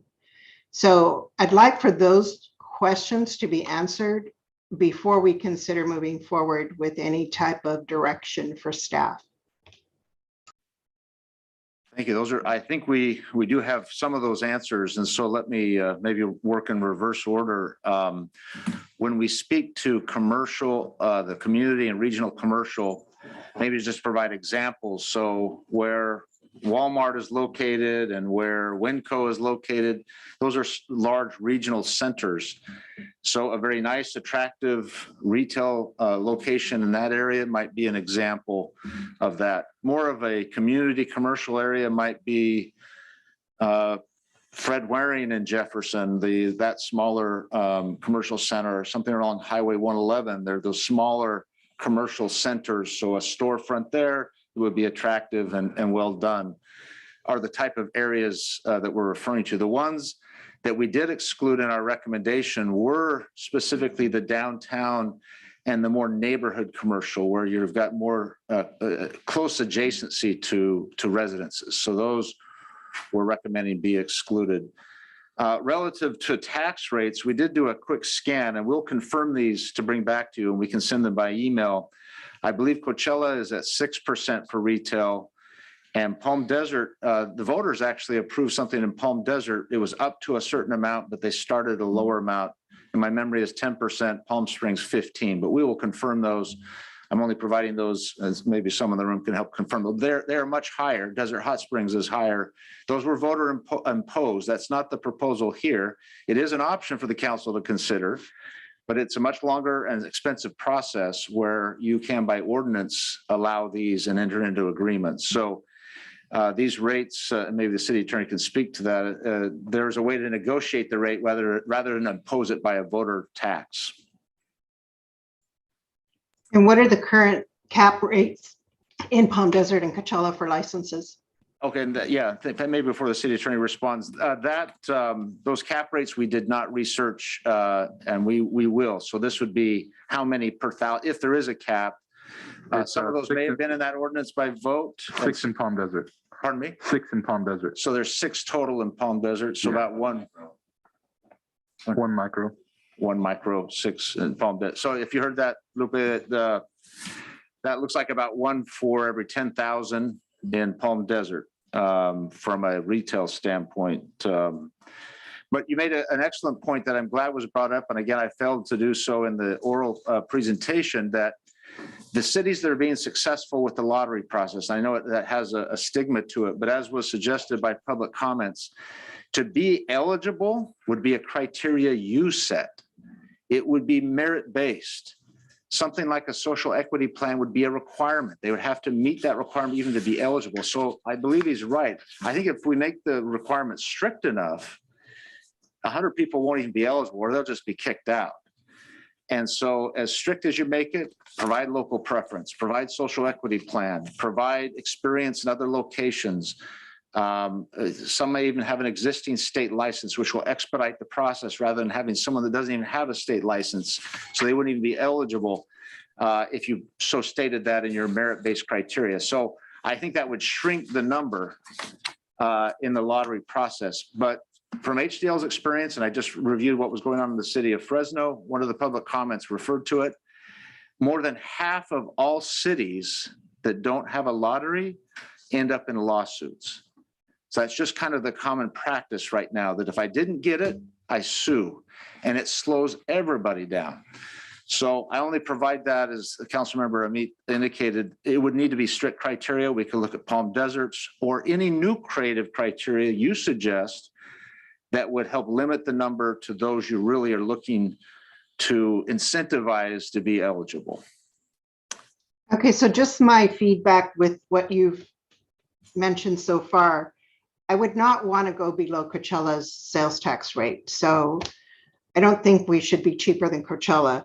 The only other item that you didn't address was the 1,000 feet between retail facilities. That's a very small amount, given the fact that we are 37 square miles. We're the largest city. And I believe that if we're going to start with 3, we definitely can have at least 2 miles between facilities as the crow flies. Certainly, as we add more, we can change that distance. But for now, I want to make sure that we don't end up with 1,000 feet apart on Highway 111. And we will provide that research because I don't have that information. I did step in front of the city attorney that wanted to make a comment relative to how these tax rates or the voter imposed rates. Is that where you're headed? Correct. Since we don't have a voter imposed tax rate, the way that cities get to that spot is through a development agreement. And so through a development agreement, we're able to impose the tax rate. And should the city in the future adopt a ballot measure, then it would then go whatever the ballot measure is. So the council has, because we missed that election, so it would be an issue of timing in terms of the tax rate. So that's how it's done. So if the development agreement states a certain percentage, when it is signed, it can never be changed for perpetuity? Or can we change it with ordinance?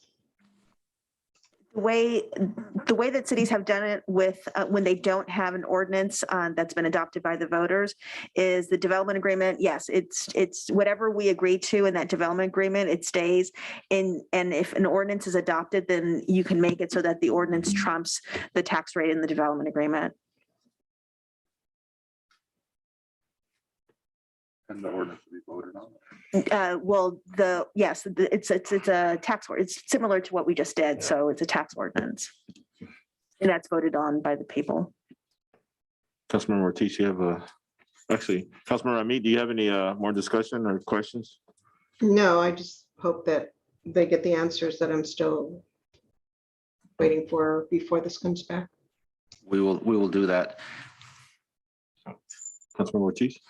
Yeah, so I think one of the really important parts of this is having a smooth transition into the licensing process, right? I think that's where we've seen a lot of issues with cities in the past.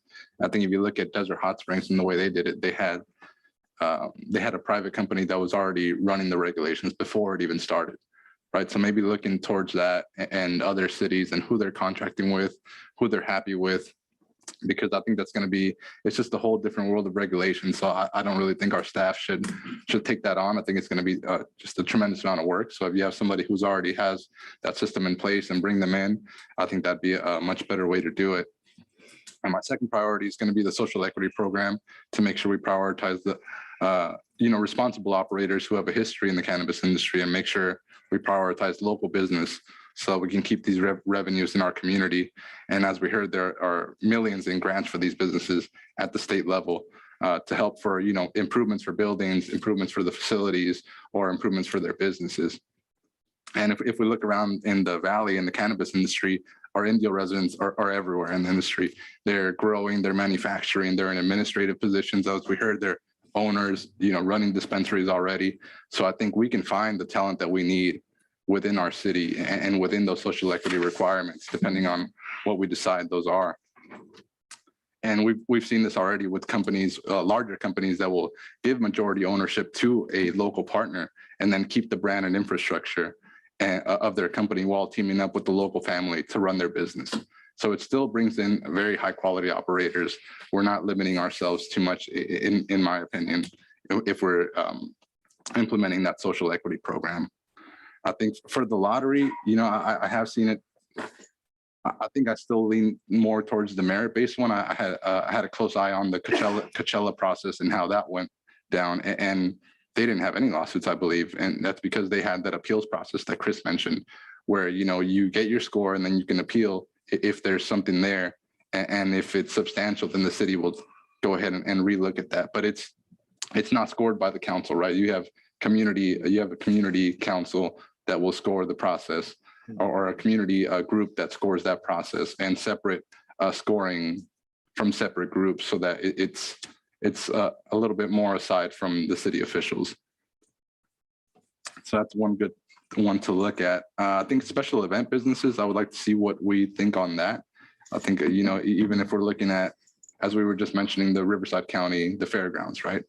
And we could have pretty large events there, like we see in San Bernardino or like we see in Los Angeles. Let's see what else. The cap for the license, I do think the cap's a bit it should allow for a few more. You know, we already have 6 in Palm Desert, and such a smaller city. I think at least 4 or 5 would be a good number to start off with. The buffer, I'm not sure that we need 2 miles. You know, I think that's a bit much. Maybe a little bit of space in between them. Let's see. Yeah, I think the merit-based approach also works for the process of oh, actually, I'm not sure if that would help us in deciding the locations, because I'm not sure if that would affect the scoring process. But the lottery thing either, we wouldn't be able to pick the locations there, right? It'd be like any business. If any eligible retail business, they could go anywhere where it's zone retail. Okay. I might be sad. We could research to see if that's done elsewhere, meaning if you decide to locate in this area, you have some extra points or something. I'm Yeah, not sure. or I guess if you drew the lottery, the first person, then you wouldn't, if you drew another one in that same area, you would have to redraw. Yeah, my guess is someone wouldn't identify their retail spot probably until they were selected in the lottery. They may have some ideas, so we may not know until after. I don't think that's a good way to do it either, because when you do it in the merit-based program, you're going off the location, their plans, you know, their whole floor scheme, like everything. So we'll confer. The issue is just, do they secure a lease already? What if they don't even get selected? So I think they just have to have a contract with the owner of the land that says that they're willing to go forward with it if that license is granted. I think that's how it works, right? Yeah. I think, and I'm jumping again, Mayor, and I apologize. I know you want to have room to speak, because I think between now and this next ordinance proposal, I think is going to need to be a study session, but we could gather in your input on, okay, if it's merit-based, even if it's merit-based and then lottery, or merit-based and no lottery, what is that criteria? You're outlining some. So we may not want to spend our time this evening for each of you to think of your criteria, but if you'll email that to the city attorney, myself, we can go through and kind of fetter out the commonalities and then present us a proposal. And provide options. Yeah, and provide options, exactly. And would you also provide us with the other cities' criteria? I personally don't want the sites to be selected before the applications are submitted, because I don't want to start a rate war within our city for everyone to start jacking up their commercial rates because they might be selected for a lottery. So I'd rather leave the site selection until after they've been selected for a lottery, for a license. I think that is more common, but we'll confer with our others that have been through the process. There's some expense for them, I assume, to secure that location, and they may not even be selected. So that's one factor. But we'll research that. All righty. I'll go ahead and give a couple of comments. The retail, I think, speaks for itself. I mean, we don't want we're treating it like a normal business. We're not going to put them out in no abandoned areas. And so we want them at well-lit areas where there's an eye on them, and we're going to treat it like a legitimate business. However, I don't believe that 3 is sufficient for the city of Indio. It has 93 residents.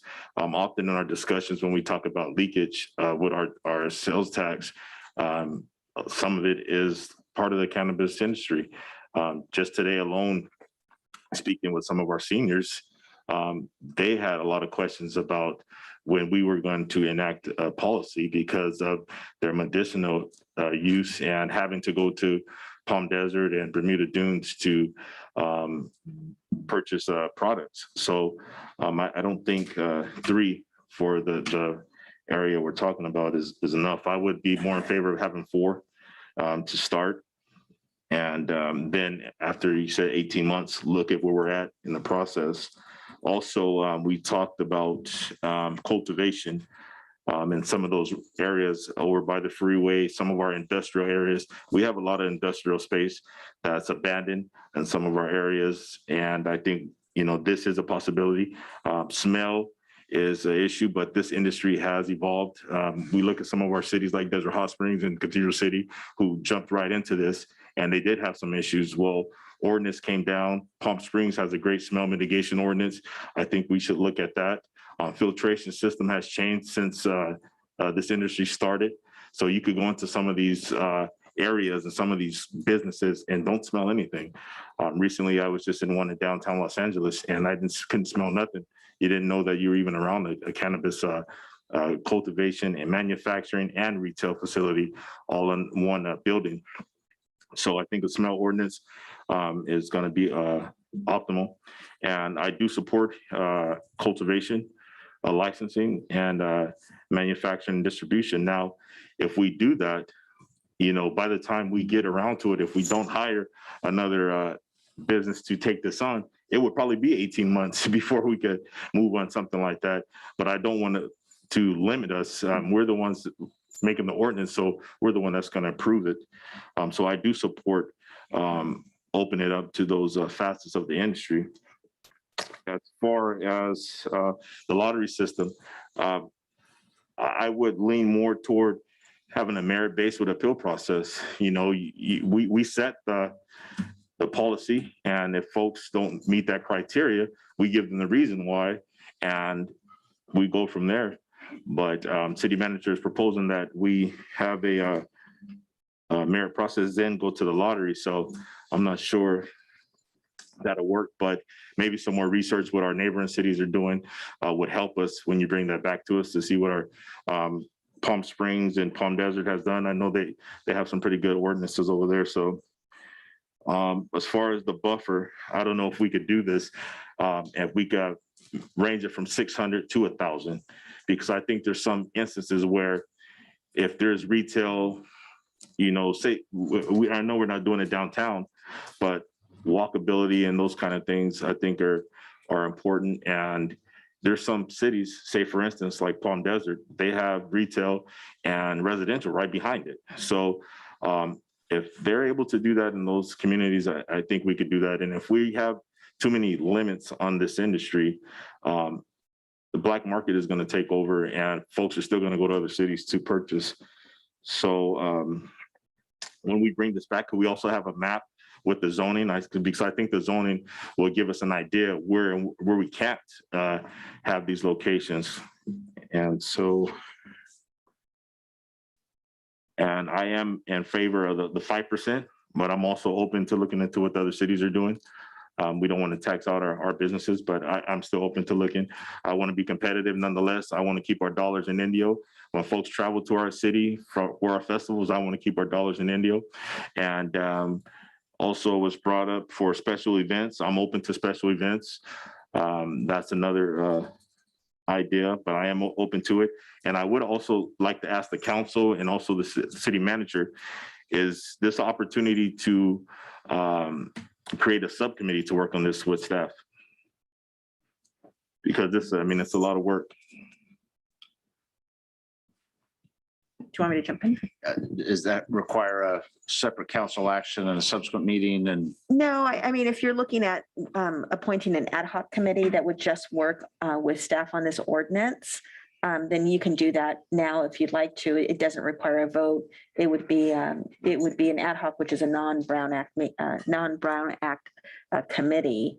It would be helpful if that's what you're thinking, that we at least get some parameters or some consensus around some of these key issues, because just in my notes, and I'm sure the city manager and Mr. Snyder are all taking notes, we're still a little bit all over the place. And so perhaps the city manager's idea of bringing something back more in a work study session, better with options and maybe some language and some more fleshed out ideas with respect to the different topics that we're discussing.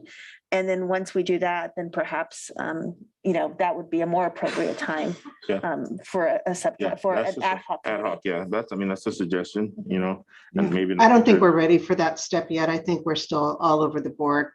I don't see that there's any consensus at this point. We don't have a consensus, but we know we're moving forward. So therefore, city Well, manager. yeah, but that's the only thing we agree on. I pretty much disagreed with everyone's comments. So I don't think we're ready to hand this off to anybody else.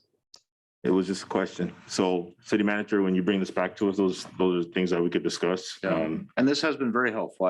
Certainly there is not a clear consensus, but there are enough ideas here, as the city attorney indicated, we can bring back a little more structure, maybe even a shell of that ordinance that you can then start saying yay or nay. And it appears to me on some of these matters, it's going to likely be a 3-2 vote on, these as it moves ahead, whether it slides one way or the other.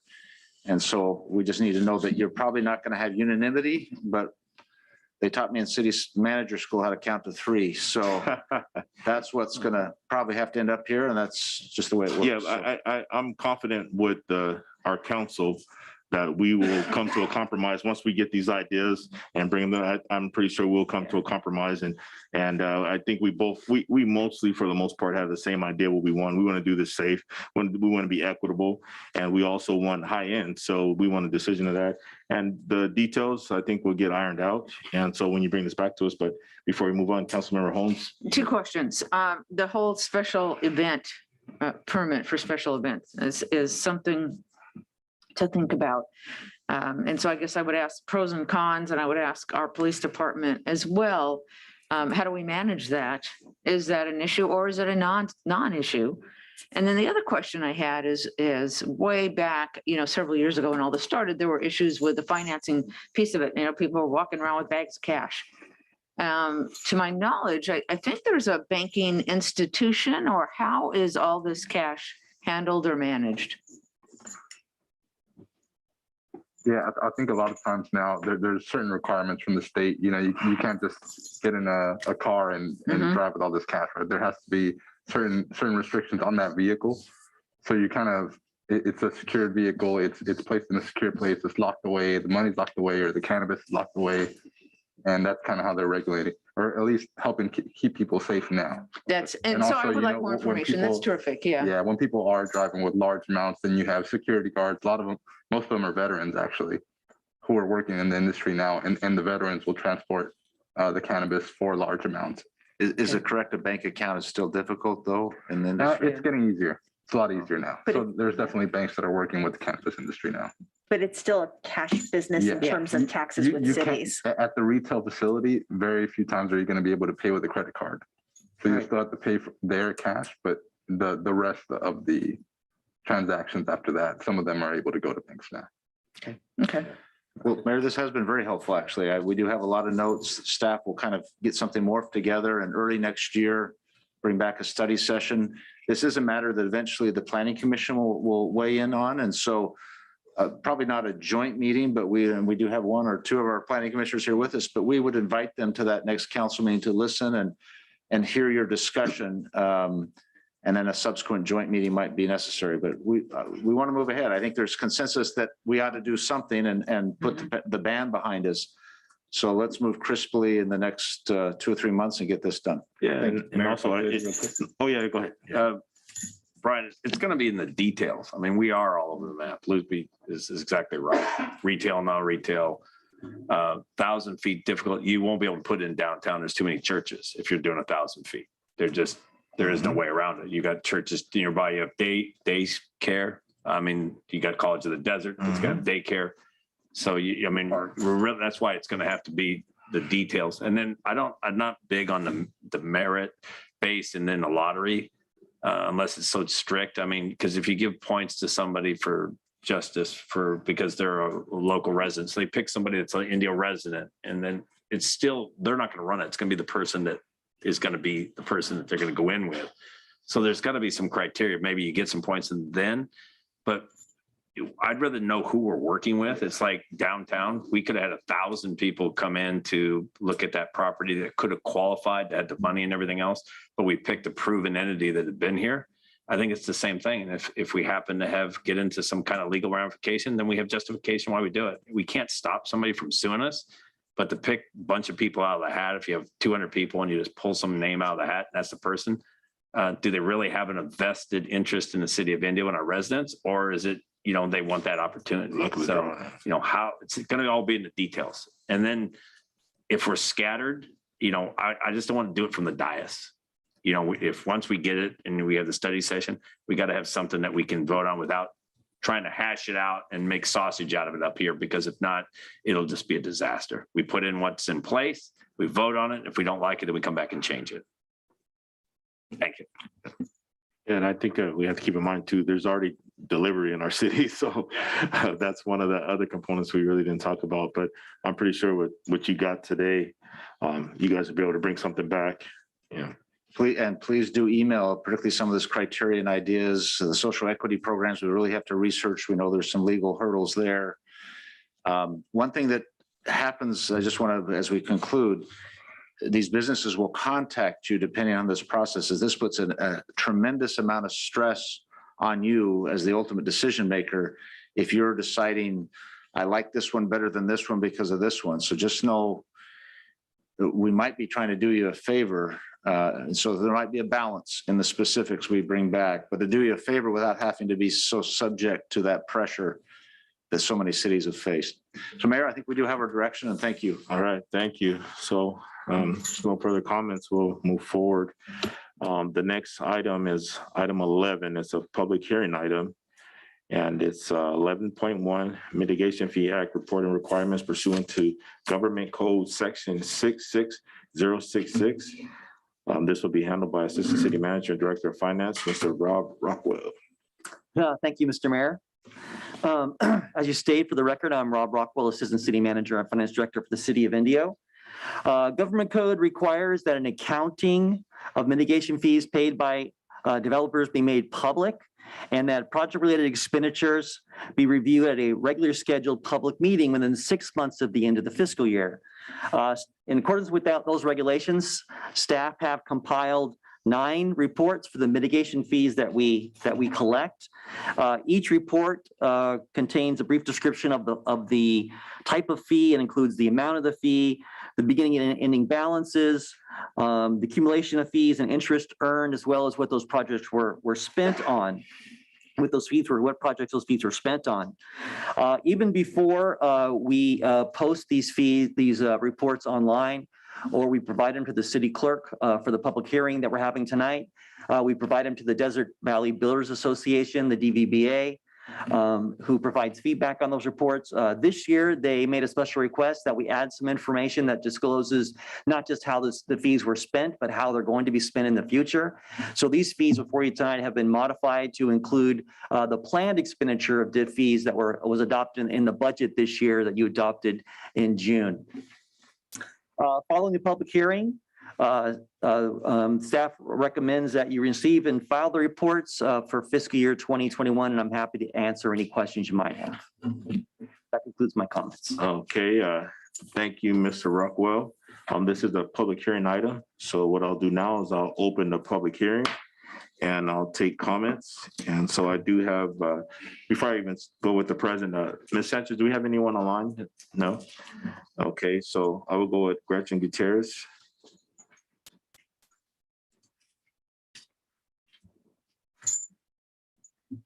Good evening, Mr. Mayor, members of the council and city staff. Yes, as Mr. Rockwell just noted, we did review all of the reports that were provided to us, and we did note that there was not a future needs study included with it. So I don't know if that's on its way to us at this particular point in time, but with that exception to the overall adoption of the 2020-2021 annual reporting, we say that you do satisfy your requirements as part of the Mitigation Fee Act. But we are, as I say, we are currently looking for the, and I apologize because I'm currently without James Brownyard from our staff, but we are currently looking for the future and near future projects needs list, the capital improvements project need list. So I'm assuming that that's going to be forthcoming to our office relatively soon. Yes, with that, that's the conclusion of this part of my report. Thank you, Ms. Gutierrez. I have no further comments, so I will close the public hearing and open it up to our council.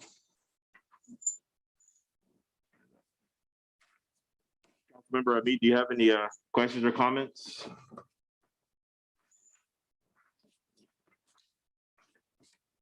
No. Is she still on? No. Councilmember Miller? No.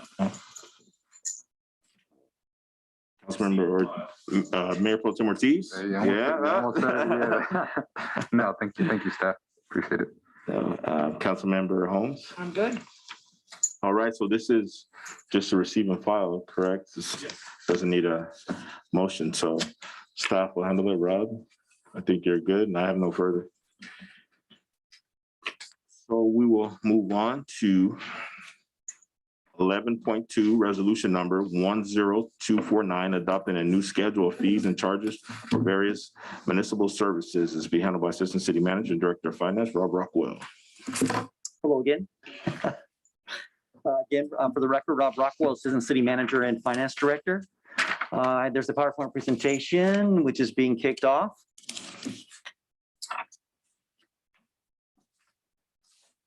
So tonight, staff is asking you, seeking your approval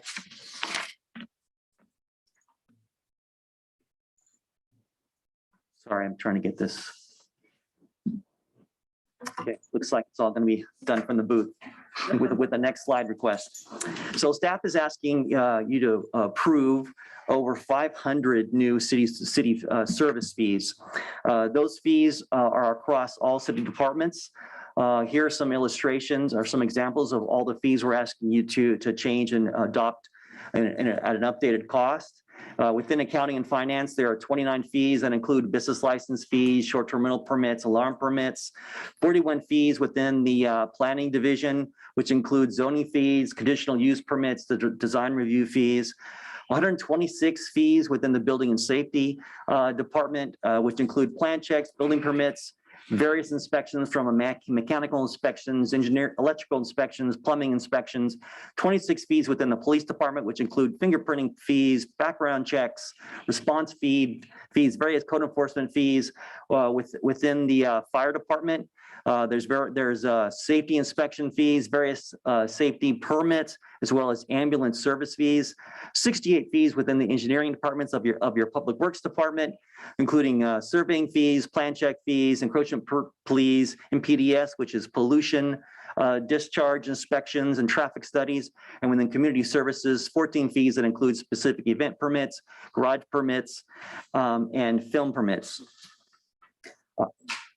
This is the updated one. There are, in fact, in the exhibit you have attached to the staff report, 19 pages of fees. That exhibit includes the cost of the service as well as the current fee and staff's recommended fee level.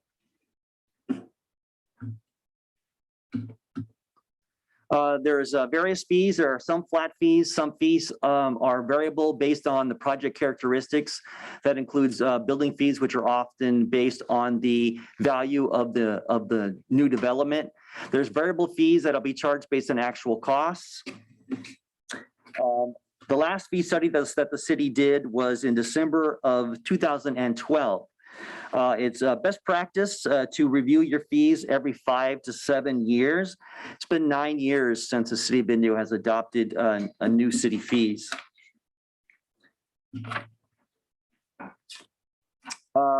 Some of that delay.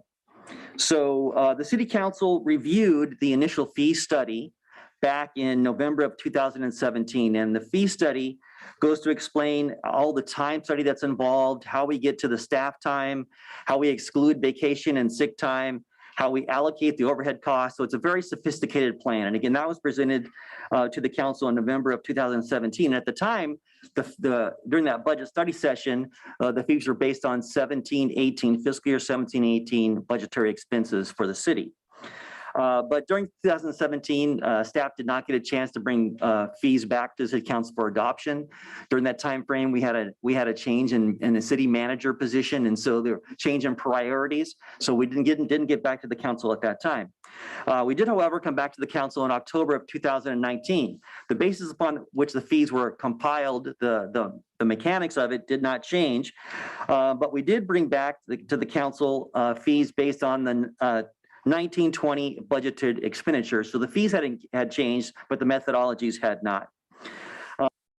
That was, we did have new building and planning fees that we did restudy because we wanted to base them on an updated valuation table provided by the International Code Council. That's a statewide database that calculates the averages of construction statewide. And we use that database for estimating buildings development here in the city of Indio. So those fees were actually reanalyzed and recalculated. However, in 2019, I'm sure the council remembers, the council's direction to staff was, hey, we're in a pandemic. It's not the right time to consider any fee changes. And so we were once again delayed. So here we're back in December of 2021. I'd like to think that the third time's the charm, asking the council to again consider fees to be adopted for the next coming fiscal year.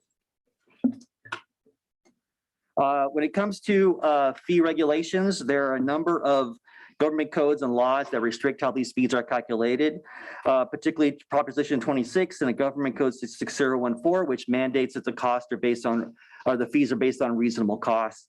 And of course, Proposition 218, which restricts the use of the revenue that's collected from these fees to be used for the purpose that they were collected.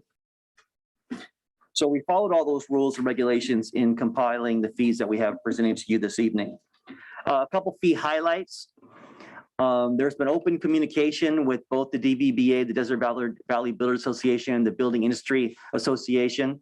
I would say there's been one-way communication with the BIA. We haven't heard back from them, but we've sent them all the reports. We have had a lot of dialogue back and forth with the DVBA. And in fact, just in a letter we received from them yesterday, they caught a few issues with the certain fees that I want to correct for the record tonight. But there's some errors where the fees and the recommendation before you tonight are in excess of the allowable limit. So I'm going to mention those at the end of the presentation to correct them for the record. But I want to thank the DVBA for bringing those to our attention. That was an oversight on my part. There are a couple new fees that I want to bring to your attention because most of them are just being updated. There is a brand new short-term rental permit fee recommended to you at $1,633. And that, of course, is in line with the new ordinance on short-term rentals regulations the council adopted December 1st. And that specifically covers the cost of 5 additional code enforcement officers. It also includes a little bit of a registration and permitting overhead costs, as well as a new software application for which we'll be using to register these short-term rentals, and they'll be allowed to pay through that platform and a tracking mechanism as well. Additionally, what is updated, I wanted to point out is that ambulance service fees was studied separate from the rest of the city fees, and we completed that study in September of 2020. So on the last page, page 19 of your fee exhibit, there are updated ambulance service fees. And of course, those are, you can see the changes there, but we do call out some special ambulance service fees like EKG, night charges, and oxygen, specifically to accommodate a lot of the insurances that are paying these fees on behalf of the recipients. I wanted to provide an illustration of how the business license and short-term permit application process would work and what the cost would be. So if you look at the illustration I provided, you can see that a current business license is $60 for the initial business license and $20 annually for the renewal after that. The proposed change would be $84 for the license and $42 annually after that. The planning code compliance is currently $30 for residential, $75 for commercial. That'll be $75 across the board for residential and commercial going forward if you approve it. Fire inspections fees are $186 going to $225. That's only on commercial sites, commercial business sites. Building and safety inspections are currently $35 for residential, $85 for commercial, going to $148 in both cases. We do, on every license, we're required by the state, SB 1186, to collect $4 that we pay to the state that goes towards accessibility for disabled access.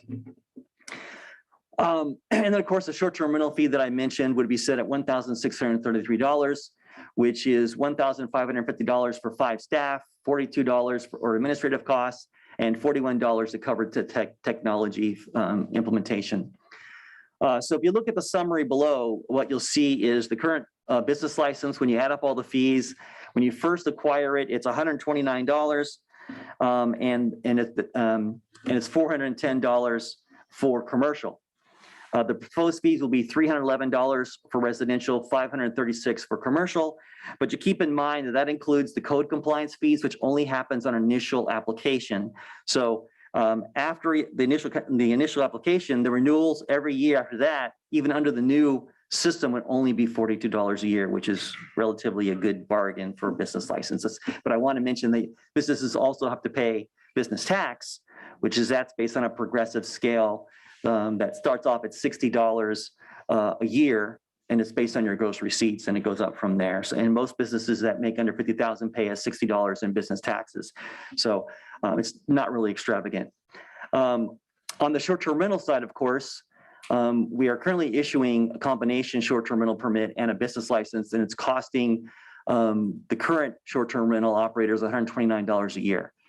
That will go up to $1,944 based on the new application. And because the 1633 will be applied every year because it's covering staff, the renewal for a short-term rental permit will still be $1,679. But the reduction is because it's the licensing part, and the inspections are not reoccurring. But of course, the staff and the technology and the administrative fees still apply. So when we did this study back in 17-18, it was estimated that the city of Indio was collecting about 68%. We were recovering through fees about 68% of what we were actually putting into providing those services for the residents. That meaning that about 30% of the services that we're providing to individuals who are requesting services were really being funded through other general resources, such as property taxes, sales taxes. We're subsidizing those services. So if you approve the fees as they are recommended this evening, staff estimates that it's going to be about a 27% increase in fee and charge revenue, and probably generate between $1.5 to $2 million in additional revenue per year. That will offset what is currently the general tax dollars that we're using to subsidize this, which will free it up for other expenditure purposes. And as you know, we're already leaning heavier than we want to into Measure X to cover some ongoing operational costs. So the adoption of fees this evening really takes a lot of that usage off the table, and will allow us to have more Measure X dollars for the one-time purposes that you want to use it for. A couple details that I wanted to point out. Staff is recommending in the resolution that the short-term rental permit fees go into effect January 1st.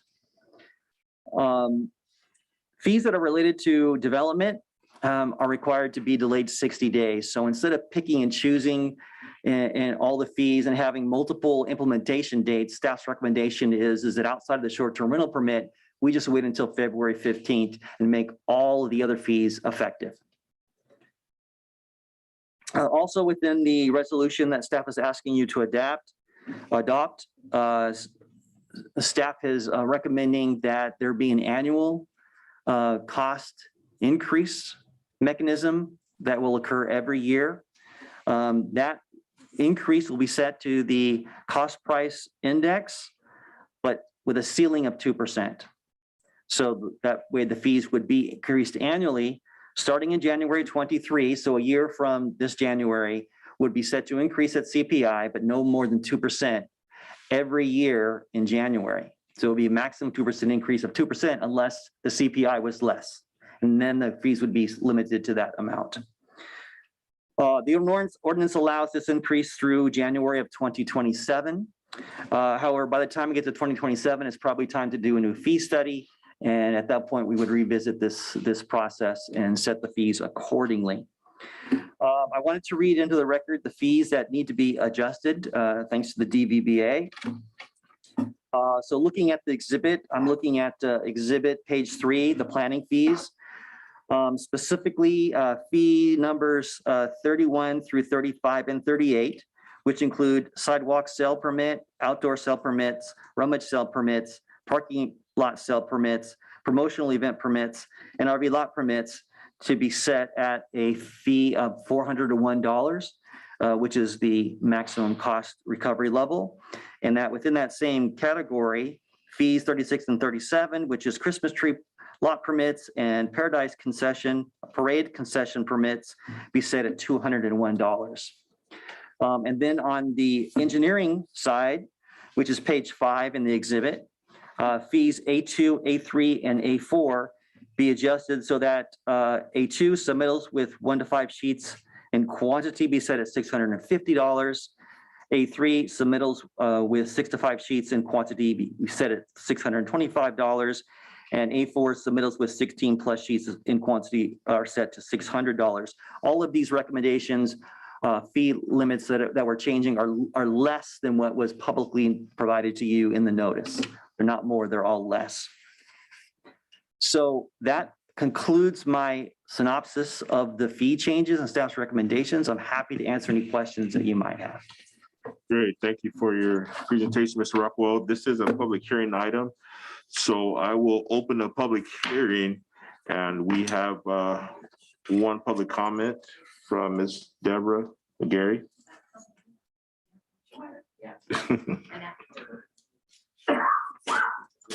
Hey, Gretchen. Hello. Honorable Mayor, congratulations. I'm sorry I wasn't here to say hello, Thank and I you. know I'm using part of my 3 minutes. And honorable council members, thank you so much for this opportunity for me to speak. Can you hear me okay with the mask? Great, thank you. So one thing I just want to mention, first of all, is that every year in January, the city receives a letter that I request to please let me know about the fee increases so that I'm able to pass them on and pass them throughout our staff at SoCalGas. Just so that we get an opportunity to review those. We did not get the notice. Of course, I got the information, and I apologize. I had just got back from vacation, going through my emails. Thanks to Council Member Mayor Pro Tem Ortiz. He made a comment today at the CVET meeting, which allowed me to get an opportunity to kind of look into them a little bit. At this point, we don't really have too many concerns with those. However, we would just ask that we get the opportunity to review those every year so that we're able, if there's some type of concerns or whatever, then we're able to address them. Because of course, as a utility, we only get an actual increase to our services every 3 years. And then we have to justify it in 90% of the time or more. We do not get 100% of what we ask for. So unfortunately, maintenance, this isn't for new services or new construction or anything like this. Those are passed through, but anything that we end up doing for maintaining our infrastructure primarily is what we absorb. And that's how we absorb it, is through basically those costs that we're able to request when we do a fee or a rate increase or ask for a rate increase at the CPUC. And then the last thing is that in the breakdown on the numbers, for all of you probably may or may not know, is that the city inspectors, as they know, are only allowed to inspect the items that they're allowed to, which is like asphalt, compaction, things that have to do with the roads. The pipelines, they don't get an opportunity to actually have any jurisdiction over the pipeline. That falls underneath the California Public Utilities Commission. And we have no issues with regards to the fees, at least at this point, because I forwarded off to our staff. I don't think they're going to have an issue. We totally understand that you need to recover your costs. We respect that. And we appreciate having a blanket permit. But there's a section in there that talks about percentages of the actual cost of the project. Well, the cost of our project is going to be completely different than what you're actually inspecting, because really you're only able to inspect the road, the compaction, traffic control, and those items. The pipeline again goes back to, or any of the work that we do falls back to the California Public Utilities Commission. So this is just an opportunity for me to share information. I will follow up with Tim. I have a great relationship with him. Follow up with him, kind of talk to him if we have any questions, but that's primarily it. You know, I respect and I enjoy the partnership we have with the City of Indio. You guys are awesome. And again, congratulations, Mayor Furman. And of course, congratulations, Mayor Pro Tem. So thank you very much. All right, thank you. Thank you for your comments. Greatly appreciated. We don't have any further. I think Gretchen wants to speak. Sorry. Thank you. Thank you, Mayor Pro Tem. He saw me sitting there going one of these type of things. Gretchen Gutierrez on behalf of the Desert Valley Builders Association. Thank you to Mr. Rockwell for giving most of my speech. We also provided copies for you all of the documentation that we provided to city staff yesterday. The devil is in the details, and if you really want to know about it, ask James Brownyard of my staff, because nobody is going to go down and look at 600 different line items of fees like he does. One thing of note, though, that Mr. Rockwell didn't mention, though, was the fire prevention alarm systems. It's on page 2 of our letter. It's items 85, 86, and 87. They follow the same premise for correction to the maximum amount that was in the fee study. So I'd like to have those noted in. You can put them under my remarks or included in the documentation that we've given to you as well. And then we had a question in regards to the community services special event permits in the fee schedule. We didn't give you documentation as to the numbers, but there's some math in there that needs to be looked at and addressed. And we just wanted to make sure that you all were aware of it. It's nominal. It's not a huge discussion. It has no overall bearing to this total proceedings this evening, but we just want to make sure that it's the correct amount that is in that particular line item. And with that, we urge you to adopt this tonight. And yes, it would go into effect 60 days from now. That's under state law. So 60 days from now, these things would go into effect with the exception of your short-term vacation rentals that, as you heard earlier in the presentation. So if you have questions of us, of my staff, James is at home recovering from an illness, not COVID, an illness, but he's watching. So he's monitoring all of this right now. So thank you for the opportunity to be engaged with you for the last 5 years on this subject. So thank you very much. Thank you. We don't have any further requests to speak, so I will close the public hearing and open it up to council for any. Yeah, Mr. Mayor, I just wanted to say that staff did look at the fire prevention alarm fees that was mentioned by Gretchen. Well, we believe there's some miscommunication there and that we don't need to adjust the fee. But I'd like the council to know that if we do find an error, we will not be able to, even if the council adopts it, we will not be able to charge more than the actual cost recovery fee. So even if you adopt it tonight, it'll be lowered to the cost recovery amount. But again, I think there's just a misunderstanding there that we can work out when we talk to the DVB over that specific item. Okay.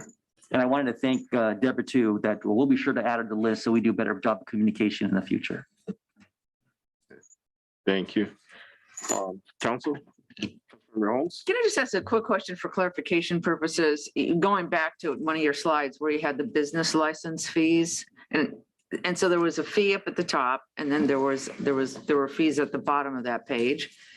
And I was just trying to figure it out or understand it. So we can maybe bring up the PowerPoint presentation again? That would be awesome.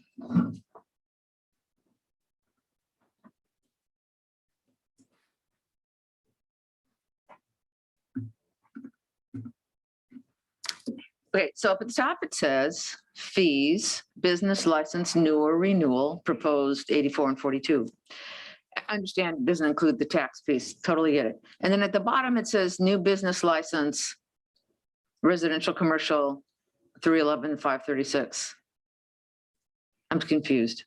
So the numbers on the bottom is inclusive of not just the business license, but the code compliance and the state fees that also someone has to pay to acquire the license. Got it. So code compliance is something that's just part of the licensing process. So nobody can get a license without going through the code compliance process their first time. Got it. So I understand. So the fee at the top is the annual fee. The bottom is that first one-time fee. So the fee at the top kind of breaks out the fees by detail. Yeah. And the bottom boxes are kind of summary of all the fees that are required at that time. So it's kind of called nickel and diming, but yes, I understand it. It all adds up. You go in and you have to, and it all adds up because we need to do all those things when we get a business license. Yeah, and the message here is that even if you get a short-term rental permit, you're still required to get a business license. So I didn't want anybody to think that they just had to pay $1633 because there's another compliance part of this, and that's the business license, which is why I combined them here for you. Perfect. Councilmember Miller?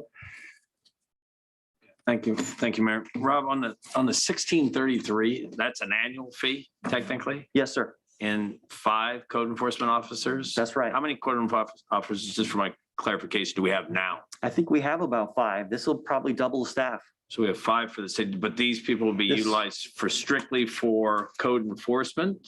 Most significantly for short-term rental regulation only.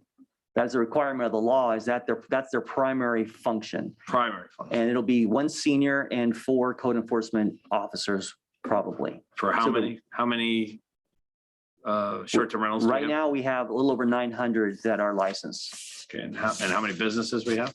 Well, we have over 6,000 licensed businesses. All those are not inside the city's jurisdiction, but gives you a reference. Just seems awful high for the common. I mean, I understand what we're doing, but you know, the short-term rentals on the 5 code enforcement officers, when you're talking about mostly certain events, but it pretty much prices out a lot of the small people that only rent it here and there, back and forth. The corporations, it's not going to affect them. 1633 is simple, you know, because they're in it for the long-term business is the one. But the other ones that rent it here and there, or a couple of them, it's going to be very difficult. And we're going to upgrade the map, and their jurisdiction will be mostly for short-term rentals to go after. So I've taken it, they're going to be working Saturdays and Sundays, not Monday through Fridays. This is 7 days a week. Well, the chief can address that better than I can, but I understand that's the expectation.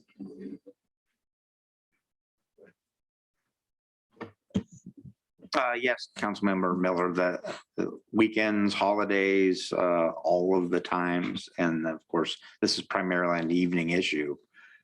So it really is going to push our code enforcement to more of a 24/7 operation. I get it. I just, you know, I know we don't do a lot of weekends already or nights, not as much. And so, I mean, that's when most of the issues occur. So I understand that. But, you know, when you start to do it I'm only looking at this long term, because when you start to look at Golden Voice and them purchasing the lease for the Empire Polo Club, they're not all about just having big concerts. They want to have soccer. They want to have other stuff. And so when the short-term rentals is where these families are going to go in, they, you know, most of these families are coming in to play soccer, lacrosse, can't afford, you know, a hotel room at $300 or $400 a night, you know, when they're talking about it. So short-term rentals, I just want to make sure with all the other cities that are now putting restrictions on a lot of the short-term rentals, it's going to limit what we have. Yeah. And we do not have enough hotel rooms, even though we do have more hotels coming in. When they come in supply and demand, even some of the Motel 6 or Super 8 or $400, $300 a night. I'm worried about the smaller events and be able to make sure we don't limit the ability to bring in other events that maybe aren't big ticket items for the city of Indio, but we'll utilize the polo grounds and we'll make the money back by shopping in our city, the grocery stores, the restaurants and everything else. So I'm cautious about it. I mean, from 0 to 1,633 kind of pretty much puts out the little guys, you know, and I worry about what we're going to do with them or the family that wants to rent it. Or we're going to have, like you said, when the taxes get too high, we'll have the black market. We'll have people that will roll the dice and take a chance of not paying it. And then we'll end up with this major fine. This is a very expensive fine for what we're doing. So I understand it, but I mean, we have 5 code enforcement officers right now for a whole city. And we've been not struggling, but I'm saying they have all these businesses. We can't seem to get to stuff. We're going to have 5 code officers for a short-term rentals that aren't being used every day that, you know, some are, yes, but not most of them. So maybe 200 of them are used every week. So 5 guys for 200 businesses, 5 guys for 6,000. The math's a little fuzzy for me. That's just my personal opinion. I want to make sure we're making sure quality of life is good. And I like code enforcement. But when you put the same amount of code enforcement and short-term rentals that you're doing for the whole city, it's a little sketchy for me. I might just chime in, Mayor, if that's okay, Sure. that it's probably the best attempt we have, the work that you've done on the ordinance and then the enforcement to preserve them. You know, other communities have lost them because of the lack of enforcement. So I think the goal of the city council to preserve short-term rentals and make sure they're possible, this is the best way to do that, is to make sure that we can be on top of them. As indicated earlier, we have geographically, a very large city. So for those 5, they will be zigzagging, particularly on the weekends and the evenings, they'll be zigzagging all the way through the community. Councilmember Ortiz. Mayor? And if that's the case, then I'd like to see when we do, and it's going to take a little while to load up. I want to see the report on how many they actually do, what they're actually doing. You know, we went and because this is what everybody's saying is that we have all these short-term rental issues, and there are some bad actors. It's like every business you have. But if they're out there and they're doing 5 inspections, 10 inspections, that's a whole different story.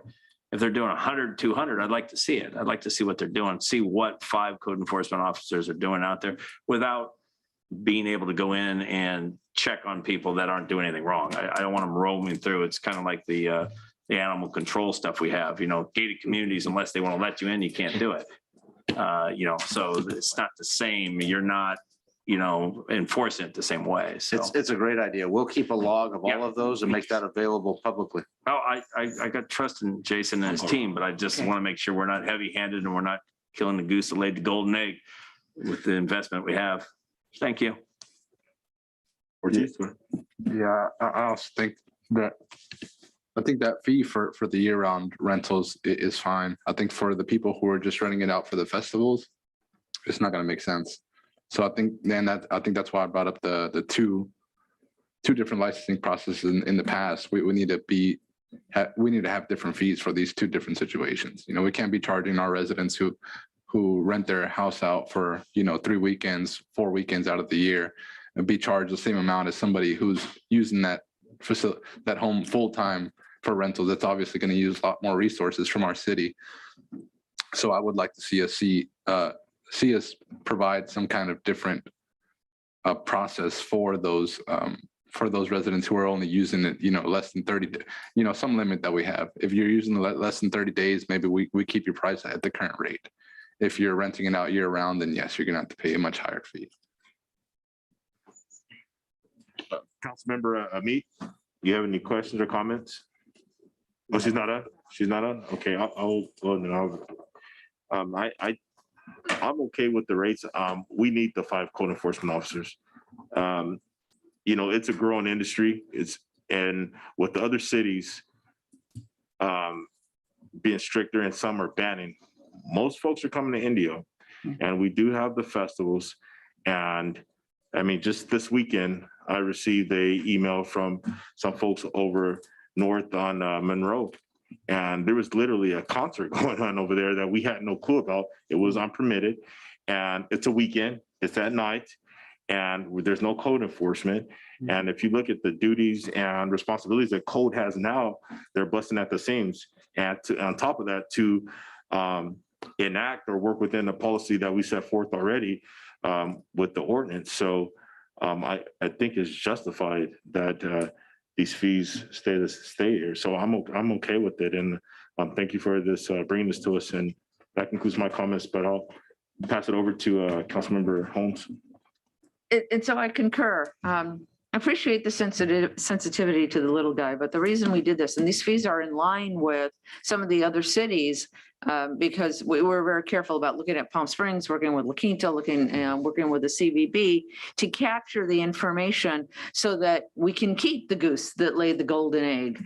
And keep our short-term rentals instead of having a group of people then decide to put it on the ballot and then we lose that opportunity. That's my biggest concern and fear, is us not having our arms around it so that we have a combination of the ability to have people rent their homes as well as a quality of life. I think it's going to take a little while, and I think statistically in some of the other cities, when these fees have been raised and there's been more enforcement, then the issues have gone down.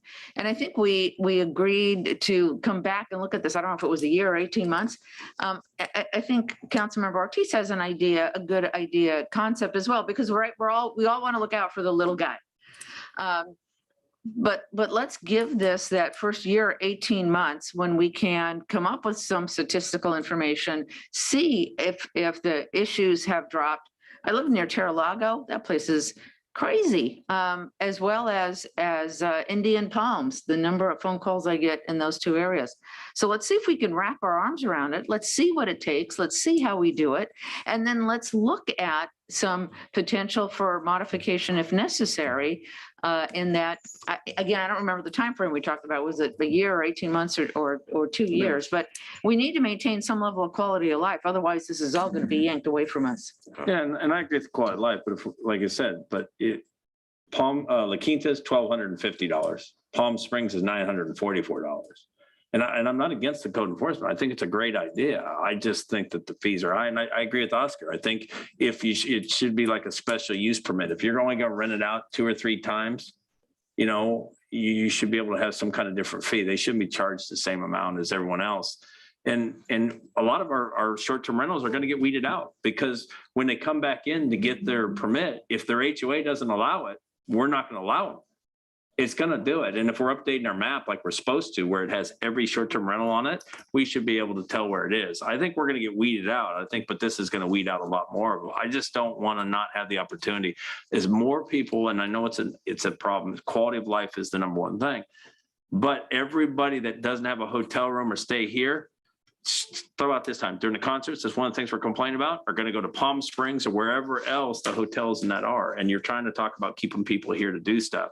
You need to be able to find it affordable. Most people want to stay around the polo grounds, especially the lacrosse, the field hockey and that, because they want to be near the fields. They don't want to really be in Palm Springs. The people for the concerts, that's a whole different story. There's not enough places for them to be. They don't mind going to the atmosphere, going to a pool, doing the other stuff. But when you start talking about the smaller ones, the dog show, the other stuff, they can't really take their dog to a hotel. So they're looking at short-term rentals in the houses and that to be able to do it. And most of them get together because animals not are very expensive. So the circumstances with the polo club throw us in a whole different category, I think, than it does with it just being a typical place to do it. You know, so I think there's some opportunities, but you know, like I said, we'll figure it out. We do have our fee consultant here. Maybe the quick question would be, 2 council members have indicated, what would be the parameters for a modified fee for somebody that rents less than 30 days? Might be helpful to speak to that. Nicole, if you have a second. So the question is what would the methodology, come on up, Nicole, might be if we wanted to charge someone a permit for 2 months a year instead of 12? Well, or if you, this is Mayor Pro Tem's idea, I think, is if it's less than 30 days, could the fee be $350 just set by the council? If it's over 30 days, it's $1,600. If it's less than 30 days, it's $350. And that would be 30 days of use throughout the full year. So you can rent that. Is that what we're talking about or not? Well, that might be hard to track. Yeah, I was going to say there's a practical aspect to all of this because, you know, we're setting up a new system. We've been on several conference calls with Airbnb. And so the way that we get our remits from Airbnb, for example, it doesn't come with information that is per house, how many days, et cetera. And so from a practical perspective, we would never be able to track that. And I think it allows for somebody to game the system because they can just say it's only 30 days and without going through a subpoena type, a legislative subpoena type process, or having the homeowner provide us records on their own. If they're paying through one of the platforms, we wouldn't know how to cross-reference and how to audit. So it would be a month. It would be by the month.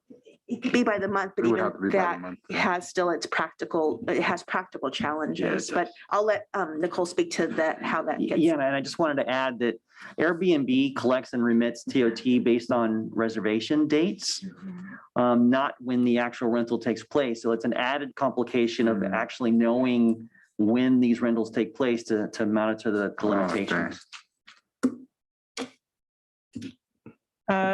So the only thing I have to say to address your question, Brian, is that I think the fee that's been calculated here is based on the cost of providing the service of a regulatory activity.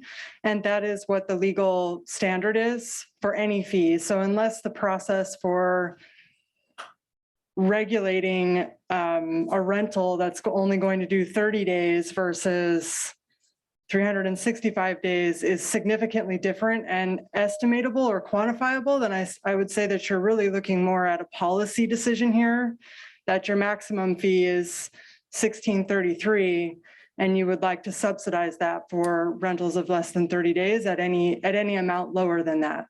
So that's, you know, unless the answer to the question is no, actually, the regulatory effort would be much smaller than a year-round permit, which some of the things you're saying about tracking which days in the 30-day period, it might actually make it more expensive, but I think the staff who are going to implement the program would have to answer that. Okay. Okay. Thanks, Nicole. I'm just looking at different ways to look at it, and I understand it, but I mean, 5 code enforcement, it's all labor is what it is technically, is to support the thing. We'll see how it rolls out, and if we do, but I do want to see the activity of the code enforcement to make sure if they're going to be charged to short-term rentals, that they're doing short-term rentals, that they're not doing a large portion of their stuff on other stuff that doesn't have anything to do with short-term rentals. So the fee can be adjusted properly if it needs to be done, and make sure that if, we have a code enforcement officer and they've done 5 calls in a week, is that really a necessary system that we have, or could we use a regular code enforcement officer or a police officer to do that? I mean, I'm just looking at other ways to do it. If it's the right fee, then it's the right fee. So I appreciate it. And the chief whispered in my ear to remind me that there wouldn't be 5 on at all. Oh, I know. Yeah, so there's, from a shift standpoint, you still may only have 2 to cover a city of 32 square miles. Or was it 33? 33 square We miles. need more code enforcement year round. So.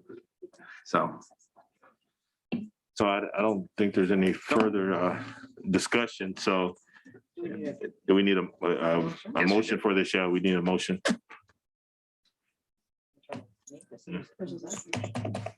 Okay, I'd like to make a recommendation to adopt resolution 10249, adopting a new schedule. That's the wrong one I pressed, apparently. Yeah, it is a new schedule, 10249. That's correct. Adopt resolution 10249, adopting a new schedule of fees and charges citywide for various municipal services. And if I can add on to if you don't mind, Please. if you can add on to that with the revisions noted by the Director of Finance, Assistant City Manager, with respect to the fees under planning, fees number 31 through 38, and the fees under engineering, A2, A3, A4, and the amounts that he stated. Yes. Added, duly noted. We have a motion. Do we have a second?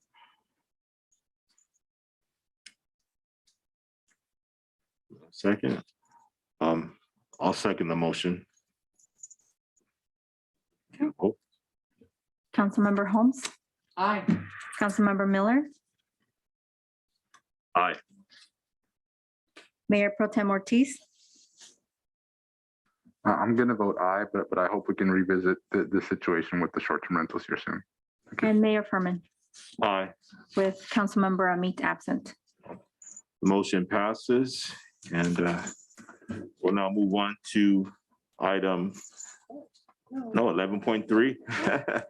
Resolution number 10247, adopting 2022 Indio Sub-Basin Water Management Plan, Sustainable Groundwater Management Act, Alternative Plan Update. Our newly appointed IWA General Manager, Ray Trejo. City Attorney, if we happen to be a 2-2, it is denial. Is that accurate? Because we do not have Lupe Ramos Amit with us. Correct. It would be a no action item, which effectively is a denial. Staff can then ask to, we can bring it back and continue it so that we have a full body, but we would have to renotice it. Okay. Because it is a public hearing item. Yeah, I just wanted people to make sure that they're aware of it, because the last one could have gone either way, and I didn't want people to get confused why it didn't go forward. Thank you. Which one was that? No, I said if we would have been 2-2. Oh, yes. Yes. But yeah. That time Rob would have jumped in. Yes, he would. Sorry, Rob. No, that's fine. Thank you, Mayor. Thank you, members of the council. Today, we have a brief presentation for an adoption of our Indio Sub-Basin Water Management Plan. And I'm sorry.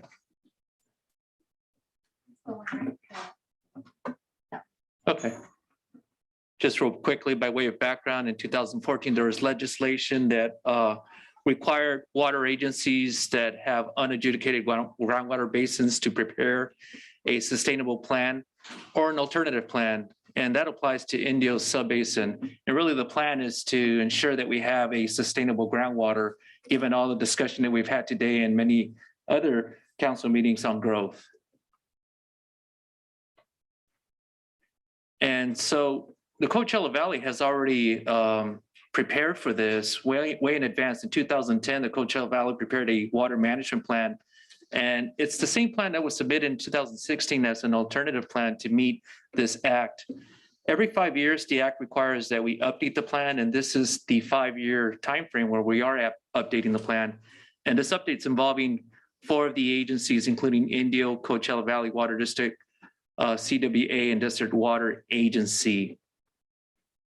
The plan's goals and objectives is to meet current and future municipal demands, and we also have a 10% supply buffer, avoid any chronic groundwater overdraft, manage and protect water quality, collaborate with tribes, state and federal agencies on shared objectives, manage future costs, minimize adverse environmental effects, and reduce the climate change and drought impacts.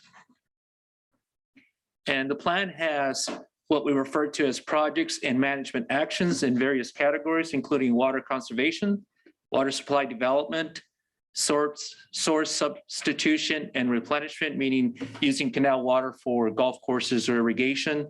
And the last one's water quality protection, such as wellhead treatment, which is the case with Indio when we had the chromium-6 issues. The bottom line on the plan is that we are demonstrating that we do have a sustainable groundwater plan. The plan involved the development of a groundwater model. A lot of the agencies were participating, myself included, the last 2 years, to demonstrate what our long-term demands would be, together with our imported supplies, conservation. And what this graph illustrates is that if we did nothing else today, the cumulative storage would be the blue line. The horizon of the plan is that red box, which ends in 2045. And if we did nothing moving forward, other than what we currently already have in place, we would be nominally below, or at least have a negative storage impact. However, that's not likely. We have a lot of plans to continue irrigation, recycle water. We have conservation, and we have other ways to make sure that we have sustainable groundwater. When we apply those new projects, one of the projects, some level of EVRA, and other projects that CBWD and other agencies have, you'll see that every scenario is above the 0 baseline. So moving forward, the plan is demonstrating that collectively our new projects will generate an actual increase in storage over the next 20 years. So this is really positive, favorable news. We also have climate change, and the way we applied that to this model is that we reduced the imported quantity. So we were almost putting a layer of less water supply. So even if we did that, the cumulative storage in all scenarios generated a positive, sustainable groundwater. And it is an adaptive management and annual reporting plan, meaning that the chart that I just showed you, we check in every single year to make sure that we're on track. We're on pace, that we do have what we recommended, the assumptions are in check. So step 1, monitoring. Step 2, annual reporting. Step 3, we continue to evaluate our supplies, which projects did we initiate, which ones were falling behind. So the adaptive process allows us to continue the annual reporting and ensure that you have this report each and every year. Make sure that we're on track with meeting our growth and our demands.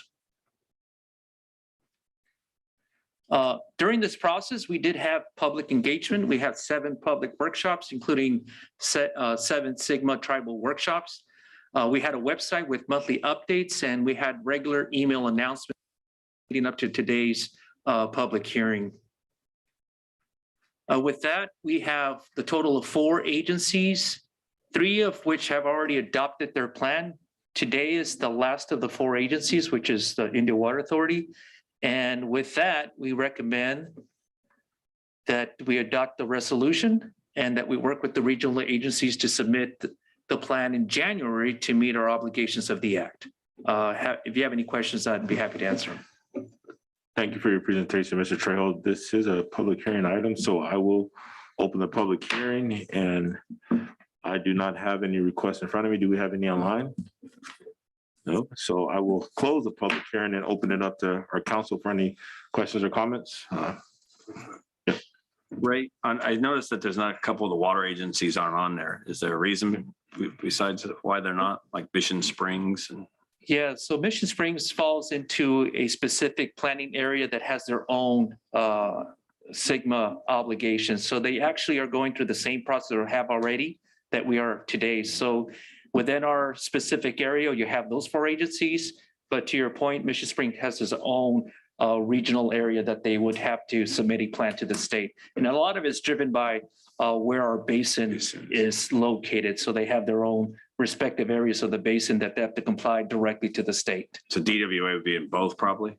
Yeah, Or are they just- have a shared obligation, but for the most part, DWA, CWA, CVWD and CWA, it's in our basin, and that's part of our plan. And then one last thing, is this taking in typical rainfall? I mean, it's great news and that, is this just typical rainfall? I know you adjusted for probably not getting Colorado River water, but is this average rainfall? It's a good question. The plan, we have the model that captures 50 years of hydrologies, but for those climate change scenarios, we actually took a 25-year timeframe, which is 1995 to 2019. And the reason we took that timeframe is it captured most of the drought sequences. And so rather than taking the full 50-year history, there's some wet years prior to 1995 that would skew the graph in our favor. So what we did is we went ahead and took the 25-year period that included more droughts, and we ran that twice. And so in essence, what you see in front of us is probably a worst case scenario in terms of historic. Now, that's not to say that the history will change and we'll have more severe droughts, but the fact is that we took that added layer of double counting droughts in the sequence of our hydrologies to generate the resulting graph that you saw. So cited on the caution of error on our Yeah. side. To the extent that we can with the data that we have. Hence, it's an adaptive plan. So year after year, we'll continue data. Thank you. Sure. Thank you, Councilmember Miller.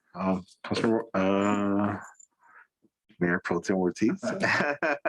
No comments. Just thank you to our staff, and I'm glad to hear that we're being conservative with our numbers here. So thank you. Great, thank you, Councilmember. I can make a motion if you like. Yes, you may. To make a recommendation. Staff recommends that the City Council IWA Board approve resolution number 10247, adopting the 2022 Indio Subbasin Water Management Plan, also called Sustainable Groundwater Management Act, SGMA. Alternative Plan Update. Second. I have a motion by Councilmember Holmes and a second by Councilmember Miller. Could I have a vote, please? Councilmember Holmes. Aye. Councilmember Miller. Aye. Mayor Pro Tem Ortiz. Aye. And Mayor Furman. Aye, the motion passes. Thank you. Thank you, Mr. Trejo, for your presentation. The next item on the agenda is public comments for items not on the agenda. I do not have any in front of me. Ms. Sanchez, do we have any? No comments. Okay, well, we'll continue to item number 13. And before we move forward with adjourning the meeting, I'd like to send prayers and condolences to the Gonzalez family from Vallarta Supermarkets. They lost the matriarch of their family, Mr.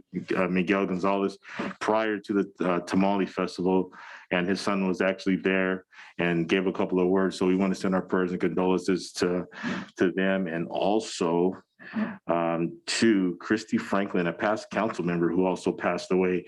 So I like to adjourn the meeting in their memory. And the next council meeting is January 5th, 2021, and that will be a joint meeting. Oh, 2022. Wow, another typo in there, right? And that will be a joint meeting with IWA. The time is approximately 8:08